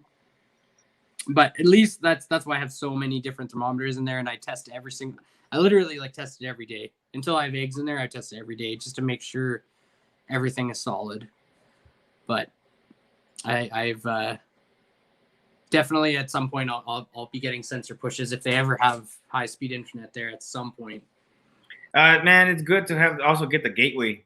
Pushes. So it made all the difference with me. You know, I can be away, and like I said, like if I'm at work 2 weeks at a time, I'm monitoring this thing even while I'm away. So absolutely. So you would say that was your most nervous kind of moments, is just making sure that the incubator. Dude, like, I get so nervous with that, dude. You know what I mean? Yeah. So absolutely. Well, I agree 100%, man. That there's nothing that makes me more anxious than the incubator. The whole incubation process in general makes me nervous. The whole thing, yeah. Like, did I add enough water? Or is this thing, So 100%, man. Are my temp bins okay? Like the fluctuation between bottom and top, is that okay? Like that, that's why I have 2 fans. I have 2 fans, and I have them wired up to where they're not being cranked up at full blast. You know what I mean? Yeah. Those computer fans work on 12 volts, so I have them at 3 volts. So I'm using very little power on it. It's a constant speed. So I have one going and one coming. Yep. So it's a constant circulation. Right. So you always have it hitting those thermal capacitors. Yes. And it's having that heat distribution throughout the whole incubator.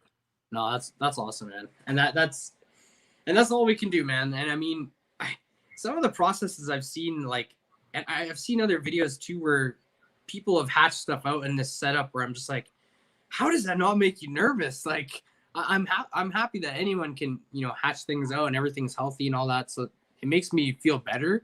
I mean, sometimes some of the setups, I'm like, holy crap, man, that's such a like basic, just very, very basic standard setup, and they're hatching out, and everything was fine and all that stuff. So, I mean, we can go back to the guy that's here.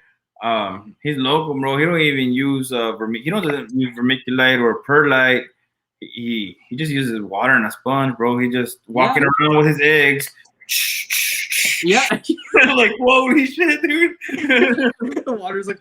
I was like, oh man, with my luck, dude, I'm gonna destroy everything. Dude, same here. Like, I literally, I just. But it makes sense. It'll work. You know what I mean? It's just, you're gonna have humidity, man. But I would like to try that process, but I'm not. I'm so stuck to my way, man. It's hard for me to just change it because I know it works. And that's the thing, man. Once you find your way and you're comfortable with it, I mean, there's just really no. I mean, you can try other methods if you want, but I don't feel like messing with. Okay, what if it doesn't work, bro? That's why. Those are living creatures, bro. Exactly. So you just put a full year of effort into that female. The female just put a full year of effort giving birth, getting her eggs taken away when she probably could have hatched them herself. Yeah. But we decide to take the power away from them, and then we do it just to try out a new method. Is just like, it's hard.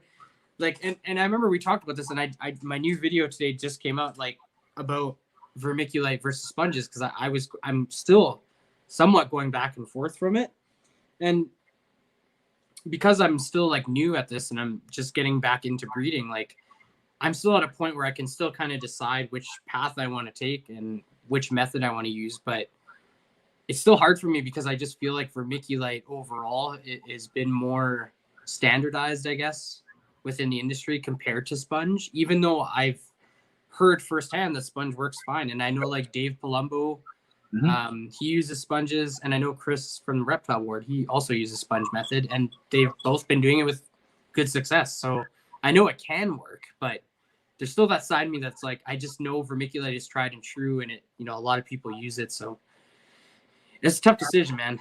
It is tough, but I would try it, you know, but maybe once I have a little bit more confidence in me to take that. I know it's it's hard, man. That's how I feel. I'm like, I just don't know if I can go through with it. You know, I don't know. So yeah, man. Just those lucky books. Make it like no specials here. Yeah.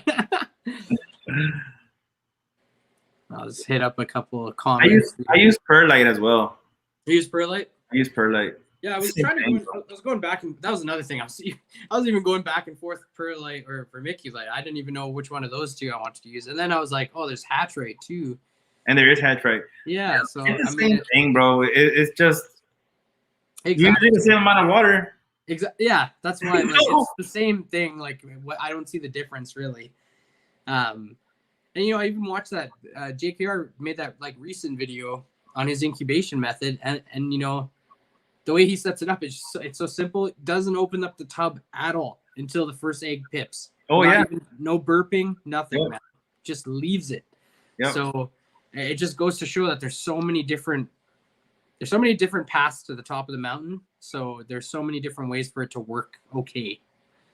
But should I lower my incubator temp around day 50? I've never heard of that personally, but I don't know if you have anything to say about that, Benny. I leave it untouched. Yeah, that's my plan too. Is I'm just gonna leave it as is. Yeah. Pretty much the whole way.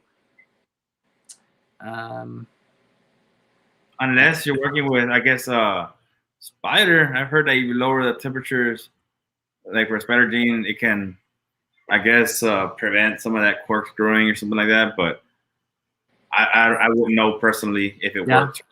I've never heard of that personally, to be honest. I'm not saying anything against it, but I've never heard anything about it. I'm not in the spider complex either, but I had one because I liked it. It was one of those buys, but it wasn't my breeding plan, but it wasn't. No, I haven't. I think Owen has some sort of insider joke that I don't know. He says he uses rice and water.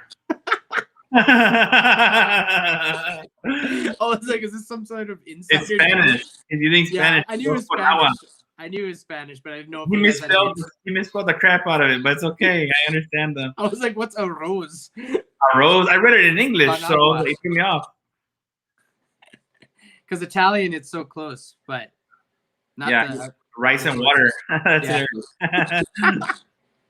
I think that's good for saving your cell phone, Owen. Oh my god, man. We're over here trying to incubate eggs, and Owen's over there making rice pudding. Oh my god. Oh, hold on. I got it. Definitely do con, but if you're incubating between 88 and 90, you should be fine. Yeah, man. Yeah, what temperature do you like to do, Benny? 89. I keep it. I set 89. I set 89, and it says 90, but it's always fluctuating between like 98. Yeah, it says God dang it. It says 89.8. Always 9. It's still be Yep. fluctuating there, but I think that's almost- more the thermostat than anything. Yeah. My Mine's about phone the same. is otherwise. My phone's 30. The phone on the app, the sensor push, it's holding. You know what I mean? The thing will stay holding. Solid. That's awesome. Yeah. Mine's the same way. I think I'm at, depending where it is in the rack, of course, like my absolute middle, which is exactly where my probe hangs, is directly in the middle. It's 89. And then higher up, I get 89.8. Then lower down, I'll get 88.9, something like that. So it's pretty good though. I think it's just depending on where the probe is at, man. But the air should have all that distributed fairly well. Yeah, exactly. There shouldn't be too much. And like, I believe my incubator, because I got that big ass incubator from Cornell's World, which I mean that thing's gonna last me like years. Like I don't think there's ever gonna be a point really where I'll need more than that. I don't think.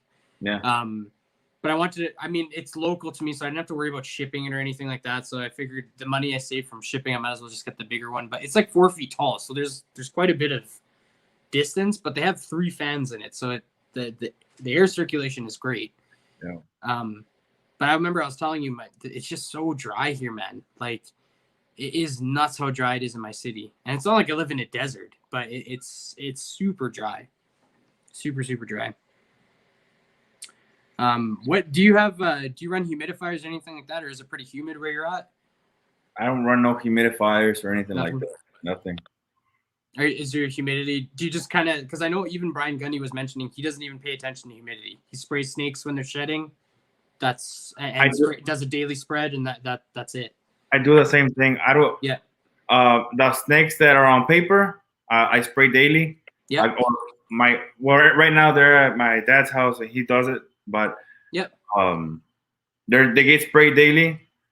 The ones that are on cocoa, when they're on shed, we spray them down and that's it. You know what I mean? There's nothing special to what we do, and they all shed fine, even the ones on paper. Yep. Yeah, So, I do almost the exact same thing, man. I'm not even doing like not spraying down. Like there's a lot of people, man, that make it seem like it's a hurricane coming at them. You know what I mean? Like, water, bro. It's like literally just like going. Like a little quick mist. It's just a mist. That's all they need. Yep. Plus they have their water bowl. So yeah, exactly. I do the same thing. Like I do well, and again, it's really dry here, so I amp it up a little bit because in my room it's 12% humidity. That's my room humidity, and like a lot of people, average humidity is like 30% or upwards depending where you are, of course. But it's 10 to 12% in my room at all times. So I do a general spray every day, and then in shed I'll do like a really strong spray. And everyone local to me does the exact same thing. I've talked to local breeders, and because it's so dry here, that's just what we do. But I all my sheds are clean every single time, one piece. Like, so I just kind of get in the routine of it, but I don't pay attention to the in bin humidity or anything like that. I just, because everyone sheds fine, I don't have any issues. So I believe like also for me to be getting the perfect sheds is also when I clean out the tubs. You know, I clean out the tubs, bro. I put the snake weekly. This is weekly in a warm bath. You know what I mean? Yeah. It's just there for a little bit, just while I'm cleaning. You know what I mean? Yep. And I deep clean every single time the paper ones and disinfect them. I don't spot clean that shit. You know what I mean? You can't, man. You can't. Be disinfecting everything. Yeah. So just the time that they're there, they're getting that bath weekly. Toss them back, bro. They're good. They're gonna shed this fine. Yeah, absolutely. It's not. That's the thing too, right? Like and coming from like the fish hobby, because I was into fish really heavy, man. People will go over the top in every hobby. Every single hobby you can think of, people go over the top, and especially when it comes to animals. And sometimes there's like that level of like, we're almost doing too much. And anyone who's been into fish hobby, especially saltwater community, oh man, it is crazy the amount of money people put into systems and like over the top care, and that's great. I mean, all the power to anyone who wants to take optimum care of their animal. Dude, I feel like sometimes we go too far with it. There's a lot of like saltwater is just a whole different animal, bro. Coral food, coral steroids. There's all sorts of stuff, bro. It's nuts, man. And and then your corals will die in a week anyway. Yeah, exactly. Well, that's good, and that's the thing, man. It's not in the lighting, dude. If you ever look into corals, man, and like I've had saltwater setups before, but it's like every time I ever ended up doing a saltwater setup, I ended up missing freshwater because I was like, this is nuts, man. Like, Freshwater is awesome, bro. Oh, I love freshwater, man. I love it. I love African cichlids. They're like my favorite species. They're just gorgeous fish. Discus, like there's just a whole bunch of awesome freshwater species. I like all the monster fish too, like anything big, like arowana, stuff like that. I think the fire eel is freshwater too. I think I always wanted one of those. So those things are sick, dude. I love all the eels too. Eels are probably one of my favorites. Yeah. But yeah, that's a whole other topic. But I just wanted to mention it's just crazy how far people will go. But when there's, I think it was on Billy's Live with Brian Gundy when he mentioned that, because someone asked him about what his ideal humidity is. He said, I don't pay attention to humidity. I pay attention to my animals, and I just do what I've always been doing, which is just that general spray each day. Kind of what we're doing. Similar kind of idea. I mean, he does his own thing, but he's not paying attention to it, basically. And I found that to be interesting. And he said he never has. He always just does what he does. When the snake's going to shed, he gives them extra spray. Otherwise, it's just a general spray. I can't remember if he said every day or every Bro, second. when you think about it, it just makes sense. It does, man. These things, me personally, I put my eyes on them twice a week. You know what I mean? Day I'm feeding, the day I'm cleaning, and Pops takes care of the misting on the ones on paper. But they don't need much else, man. Like, what else are they doing? They're just being, right? They're just being. That's it. And I mean, if you want to take out a snake and hold it, and I do, I take out animals and appreciate them when I can. But I'm similar. Like I do my daily sprays, and that's really it. They don't need much else. Yeah. In the wild, they're not waiting for someone to take them out of their home.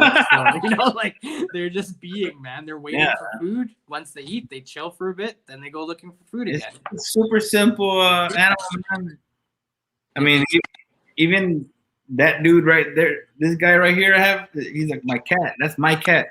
That cat, dude, let me get this guy. You can see this. Yeah, for sure. Grab him. This dude here, bro, needs like zero maintenance, bro. He's bro. Yes. This guy is big, bro. What's his name? Kylo. Yeah, like Kylo Ren from Star Wars. Oh my God, yes. Dude, all the snakes, they've asked me, do you name your snakes? Before I didn't. And then I thought it was something fun to do with the kids, right? So I created a bunch of males from Star Wars. I generated a list and all the females, and that's how we just pick our names. Amazing. Yeah. Yeah, I don't need no maintenance, dude. This guy is simple, bro. Super simple. Just chill, man. Just same thing with the snakes, man. They don't need much to thrive. No, they don't, man. And that's what I mean. Like, it's just people go over the top with stuff and like they put too much thought to it. Oh my God, I need it. What size bowl? Hey, what size this? Yeah. Like, hey man, it's not just, man, for real. Seriously. Dude, this is the reason I landed on ball pythons in the first place, because I wanted an animal that wasn't that difficult to take care of, to be honest. Yeah, that's why I don't have bugs. Yeah, like it's the same with like spiders and stuff. And like, I had a bearded dragon, man, and like I love bearded dragons, but like the care for a bearded dragon is far higher than for a ball python. It's like daily, just his food daily is more than in one day, more than effort than I do in a week with my ball pythons. So it's just, I don't know. And don't get me wrong, I love bearded dragons, I love lizards and stuff, but that's the reason I ended up going with ball pythons, is because their ease of care. It's just, to me, it's super easy. Yeah. That's one reason why I'm also into it, dude, is the low maintenance, Yeah. I can't have a dog, bro, just because dog requires so much attention, and those animals that require a lot of attention are just not for me. You know what I mean? I need these chill animals. That cat, the snakes. I mean, Yep. Yeah, they're just like they kind of. If you they don't take from my day. Yeah, they're good, man. They're good to go. That's exactly it. They don't need that attention. So, I do have my quarantine rec here, and I have one that I will show here in a bit. And that one I just picked her up a couple days ago, man. The quarantine rec I have here for now, just because it's small. nice. But man, that thing is sick, dude. It's so simple, and we're talking about Mojave, and it just clicked to me right now. I was like, man, wait till I show this guy. Oh, sweet. Bro. Yeah, dude, for sure. I want to see now. If it has Mojave, I want to see it, man. Yeah, man. Yeah, see him like. Give me 10 seconds. I'll jump up and go grab it. Yeah, for sure. Watch. Yeah, seeing like Billy doesn't even spray, and like, I mean, the only reason I spray so much is just because of our level of humidity. It's like insanely low. 10%, like I said, 10 or 12% is on a good day. And it's not like I'm doing a full spray. I do like a spray in the corner of the tub kind of thing every day. 100% Rodney. It's sad that they in big box pet stores they're just shown as like an easy to care for, but they shouldn't be, in my opinion. They're awesome animals, bearded dragons, but definitely not entry level. Especially if you're buying those crap bulbs every month that they sell you at the big box stores. Go. Check it out. Actually, I'll show one of the other ones. I'll show this little guy first. I keep him here. My kids like him. I'm not doing anything with him. So. Just check it out. The lighting sucks in here, dude. But is that hypo? Orange Dream Mojave. The oranges in this thing are insane, oh my God, dude. Orange Dream Mojave is such a sick combo. And check out. I'll let you try to figure it out before I tell you what it is. But let's see.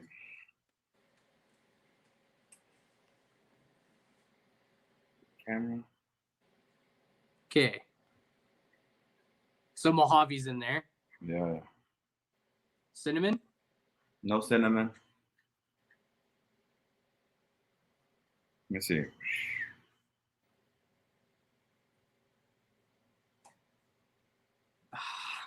Man, something's tricking out the pattern pretty heavy. You just said it, dude. Trick. Trick's one of them.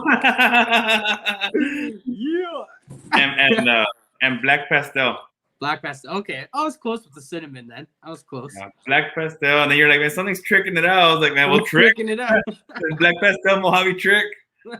Dude, that's sick. I was close. This girl, bro, is super nice, bro. Super clean. Super nice, it man. just shows you how simple these jeans can be, man. Absolutely, man. And that, you know, I always try to tell people, well, not people. I mean, I always just say, like, as much as recessives have taken over, there's just still so many nice combos that aren't recessive still left. And like something like that, like that's the perfect example right there. That just, it doesn't always have to be recessive. Thank you. But yeah, it's really nice, man. And did you say that was a female? I've always wanted. I wanted to get into trick, and I ended up seeing this, and I picked it up, dude. It's pretty cool. Is it a female? Female, yeah. Holy, she's got a nice size, man. Yeah, about 500 grams. Wow, nice pickup. Holy crap. Yeah. Dude, that's sick. I really like the trick stuff too. Yeah, probably gonna toss in hypo and clown later, but it will happen. I can assure you. Oh yeah, it's gonna happen. That'll be sick. And by the time she's ready too, you could have a nice combo. Yeah. For her. Definitely. Yeah, man. I can assure you it'll happen. Well, for sure. If you put it out there, man, it's gonna happen. You just keep working towards it, just like the Hypo Clown project that you're doing right now, man. You put it out there and you work towards it, and look, you're like one step away now. Yeah. So Just words, man, they don't mean nothing, bro, until you write it down. Once you write it down, then it becomes a goal. Yeah, 100%, man, 100%.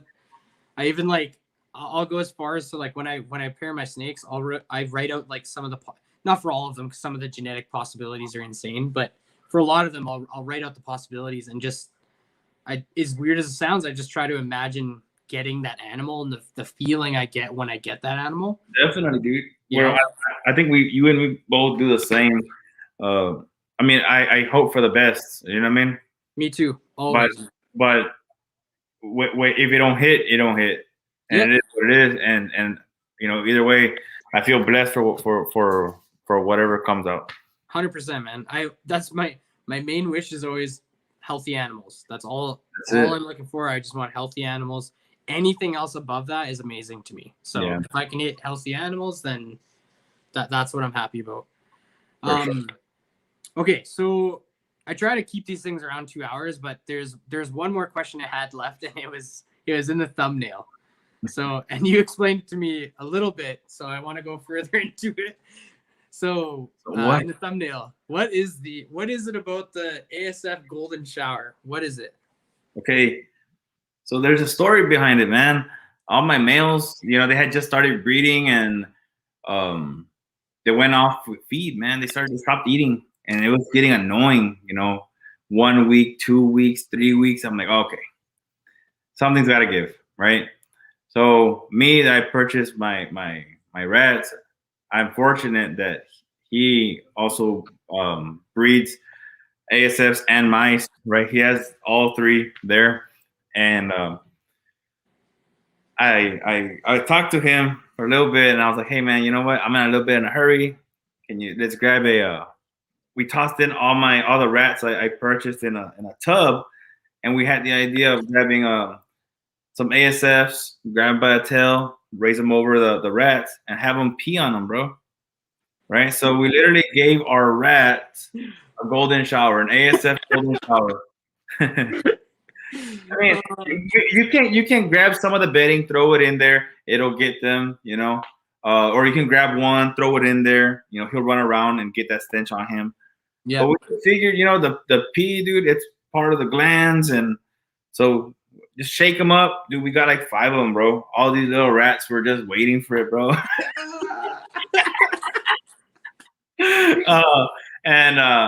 Man, bro, it's like a 30-minute drive, 40-minute drive from point A to point B, dude. And I'm like, man, these things, I mean, they're marinating.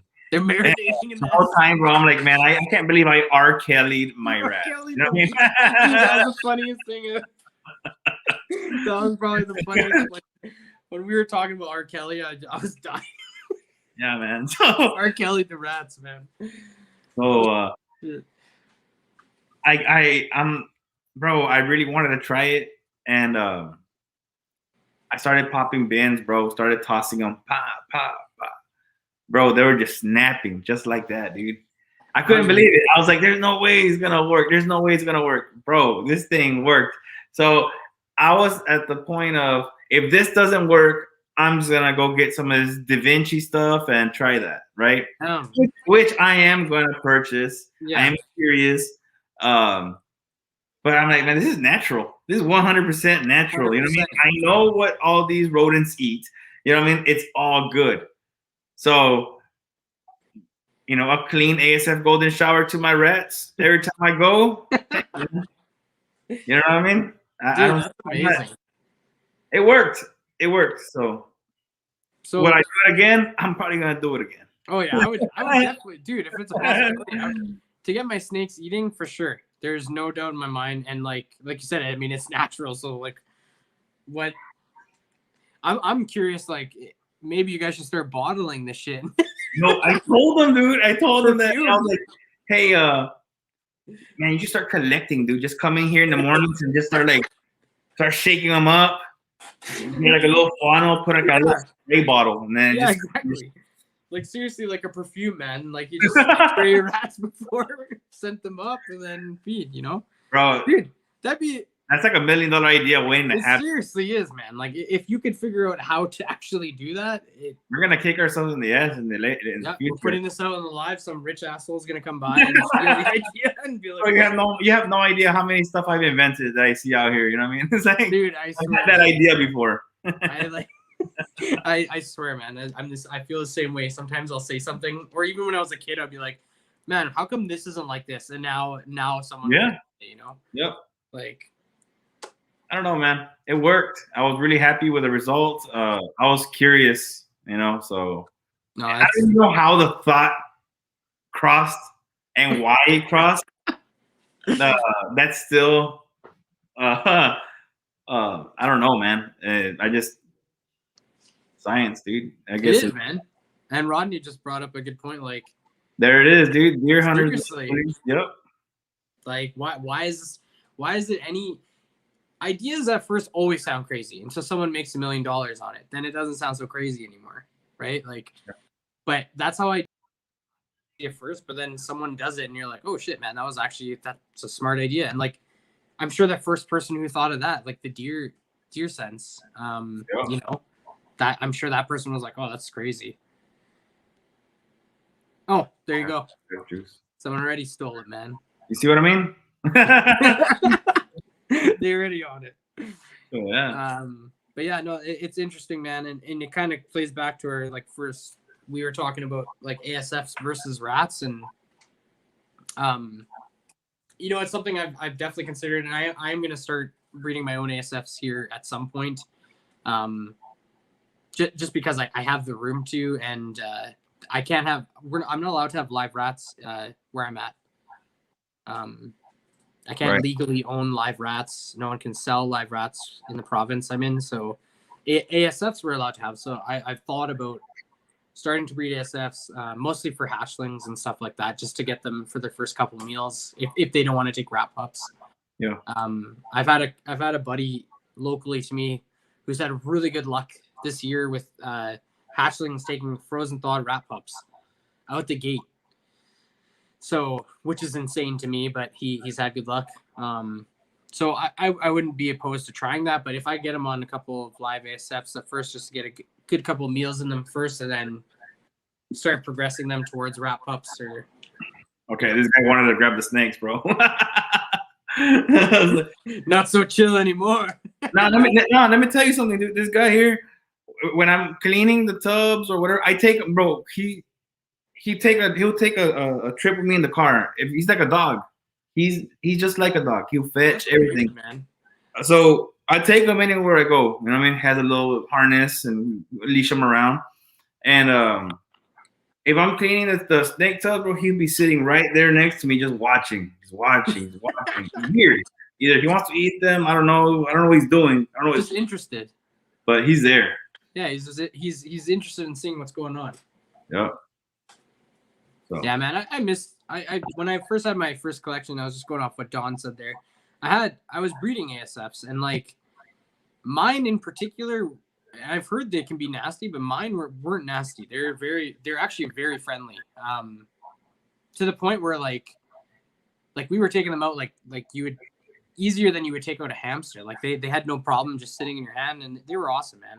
I was super stoked to breed them. So I hope if I get into it again, I have a similar line that are a bit more friendly. But I love ASFs, man, and the smell is just way better than mice. Like way. Oh yeah. Much easier to deal with. So.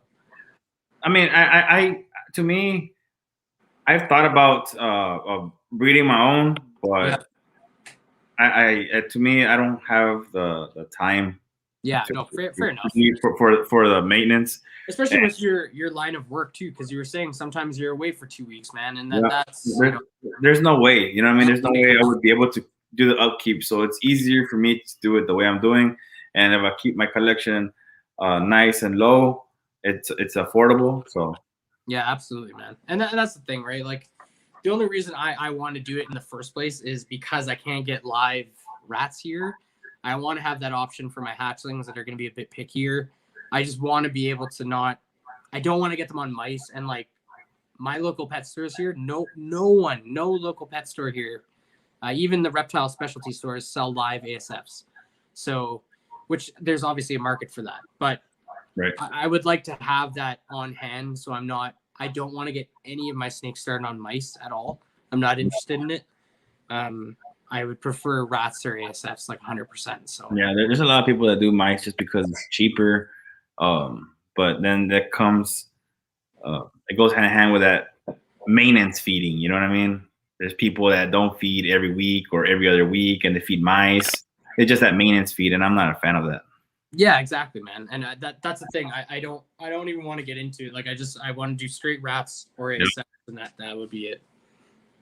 And that's good to hear, Don. I'm I'm hoping mine are going to be my next breeding colony is going to be nice and chill too. So, what's up, Nazar? Hey, dude, what's up? Nazar from Masma Reptiles. Yeah, he couldn't make it tonight. The guy works a lot, and he wasn't able to make it. But I'm glad he was able to stop by for a little bit, man. Appreciate it. awesome. Yeah, dude. So, like I said, I try not to go over 2 hours. But if anyone has any other questions for Benny, just drop them down now.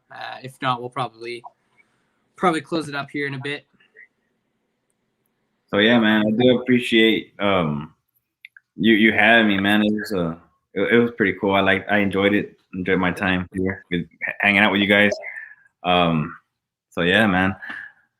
Absolutely, man. I appreciate you coming on, and I was looking forward to it. Ever since we did Breeders at the Round Table, man. I was like, we didn't really get a chance to talk like one-on-one much at all, but But I did tell Owen, man, like, I feel like there's more that needs to be, like, I need to communicate, reach out to these guys more. They seem like good dudes. So reaching out, talking to you, it's been well worth it. Felix, with I've maintained communication with him. I've maintained a couple of communication with a lot of these guys. Brian with Steel Balls. But so all these lives, man, they really do help create these friendships. You know what I mean? Absolutely, man. Seriously, like, and I mean, I was already following you. I believe I was already following you before Breeders Roundtable, but we never really spoke or anything, right? Like, that's the thing. Like, you just follow someone, they follow you back, and that's it. And I appreciate your animals, like photos, of course, but it was nice getting on there. And it was the same with Brian from Steel Balls. Like, because of that live, like, now I try to hop on to lives when I can. Sometimes I feel bad for hopping into Instagram lives because I feel like if I can't give my full concentration, and I got the younger boy too, you gotta keep an eye on him most of the time, man. He's starting to learn how to walk, so he's everywhere and stuff, so it's been a little bit more difficult this year, but I try to hop on more lives and stuff. But yeah, I got close with Brian from Steel Balls. Awesome guy. Very cool people. Him and his wife are awesome. And Felix too. Like I talked to him a bunch too. Super knowledgeable.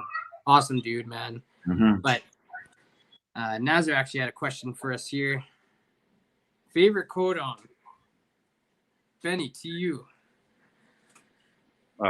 You first, man. I think I already know where you're gonna go with this. It's so simple, bro. I'm like, it's like a classic, dude. I like the classic jeans, man. Mojave, leopard. Those jeans right there. I think you can't go wrong, dude. It makes for a good. Again, we're overuse it, but it makes a good foundation. So he said 3 quarters. I knew his favorite. I knew like his favorite's a leopard, so I knew he was going to be on board for that. So let's say Mojave, leopard, and then pick one more as your favorite. Shit, man. Let's. I like banana, dude. Nice. Sick. Good choices. So mine are very similar. A lot of people aren't a fan of it because of the freckles or the dots. But you know what? If you add some hypo up in that shit, it kind of erases them.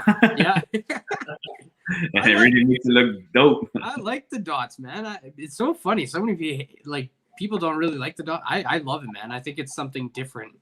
So I personally like the speckled look, especially when it gets really like heavy speckled, like some black pastel and cinnamon see that once in a while. Yeah.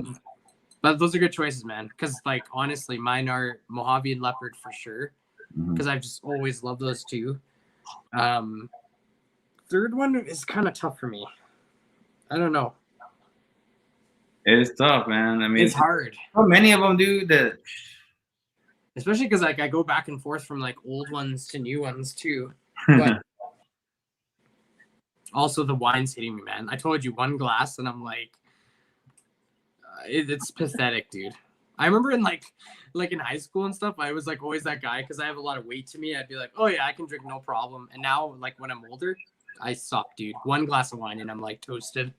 Oh yeah, man. Last night we had a live, and tequila was passed around, and it was a heavy night. Damn, dude. I'm weak. Lightweight. Anyways, man, like I said, I really appreciate you coming on, man. It was awesome time. Thank you. You know, appreciate everyone hanging out in the chat and chatting with us and asking questions and stuff like that. If you guys haven't checked, I'm sure most of you are already following Benny, to be honest, on Instagram. But if you haven't, go check him out at JAK'D Morphs. I also have that Discord. Yes, definitely. And if anyone has any questions about the Discord or how to join or whatever, I'm assuming they can message you directly through Instagram. I'll send them the invite to the snake room. You know, it has it's another little. It's you know, it's filled with great people, man. There's people out there in that Discord. There's people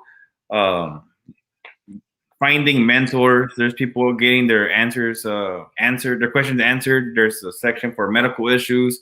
Type them up, dude. Their people will be all over it. You know what I mean? Seriously, it's a great place. Yeah, has a great following, dude. Like they're and the nice thing is it's very consistent. Like I'm in other Discords as well. I'm not gonna name any of the Discords, but I'm in other Discords. But yours is it's popping basically. Like there's always stuff going on. Yeah. So it is a great Discord. Lots of information, and just everyone on there is super helpful. No one's down in each other, and you know, like I said, like you said, questions get answered. There's no. It's rare that I see a question not get answered in that Discord. So definitely join up. You know, message Benny, and he can send you the link and all that stuff too. So, is there any other platforms, or is it mostly Instagram and the Discord? That's it. Yeah, awesome, man. Sweet, man. Well, like I said, thanks again. Thanks to everyone who showed up, and yeah, man. If you have anything else to say, otherwise we'll end her here. No, man. Just again, thank you for having me, man. It was a great time. I really do appreciate it. Thank you for everyone joining, everyone that got to see this, and everyone else that's gonna see this. Do appreciate you taking the time to see it. Absolutely. All right, guys. Well, have a good night. Thank you. And Benny. Thank you, guys. Stay blessed.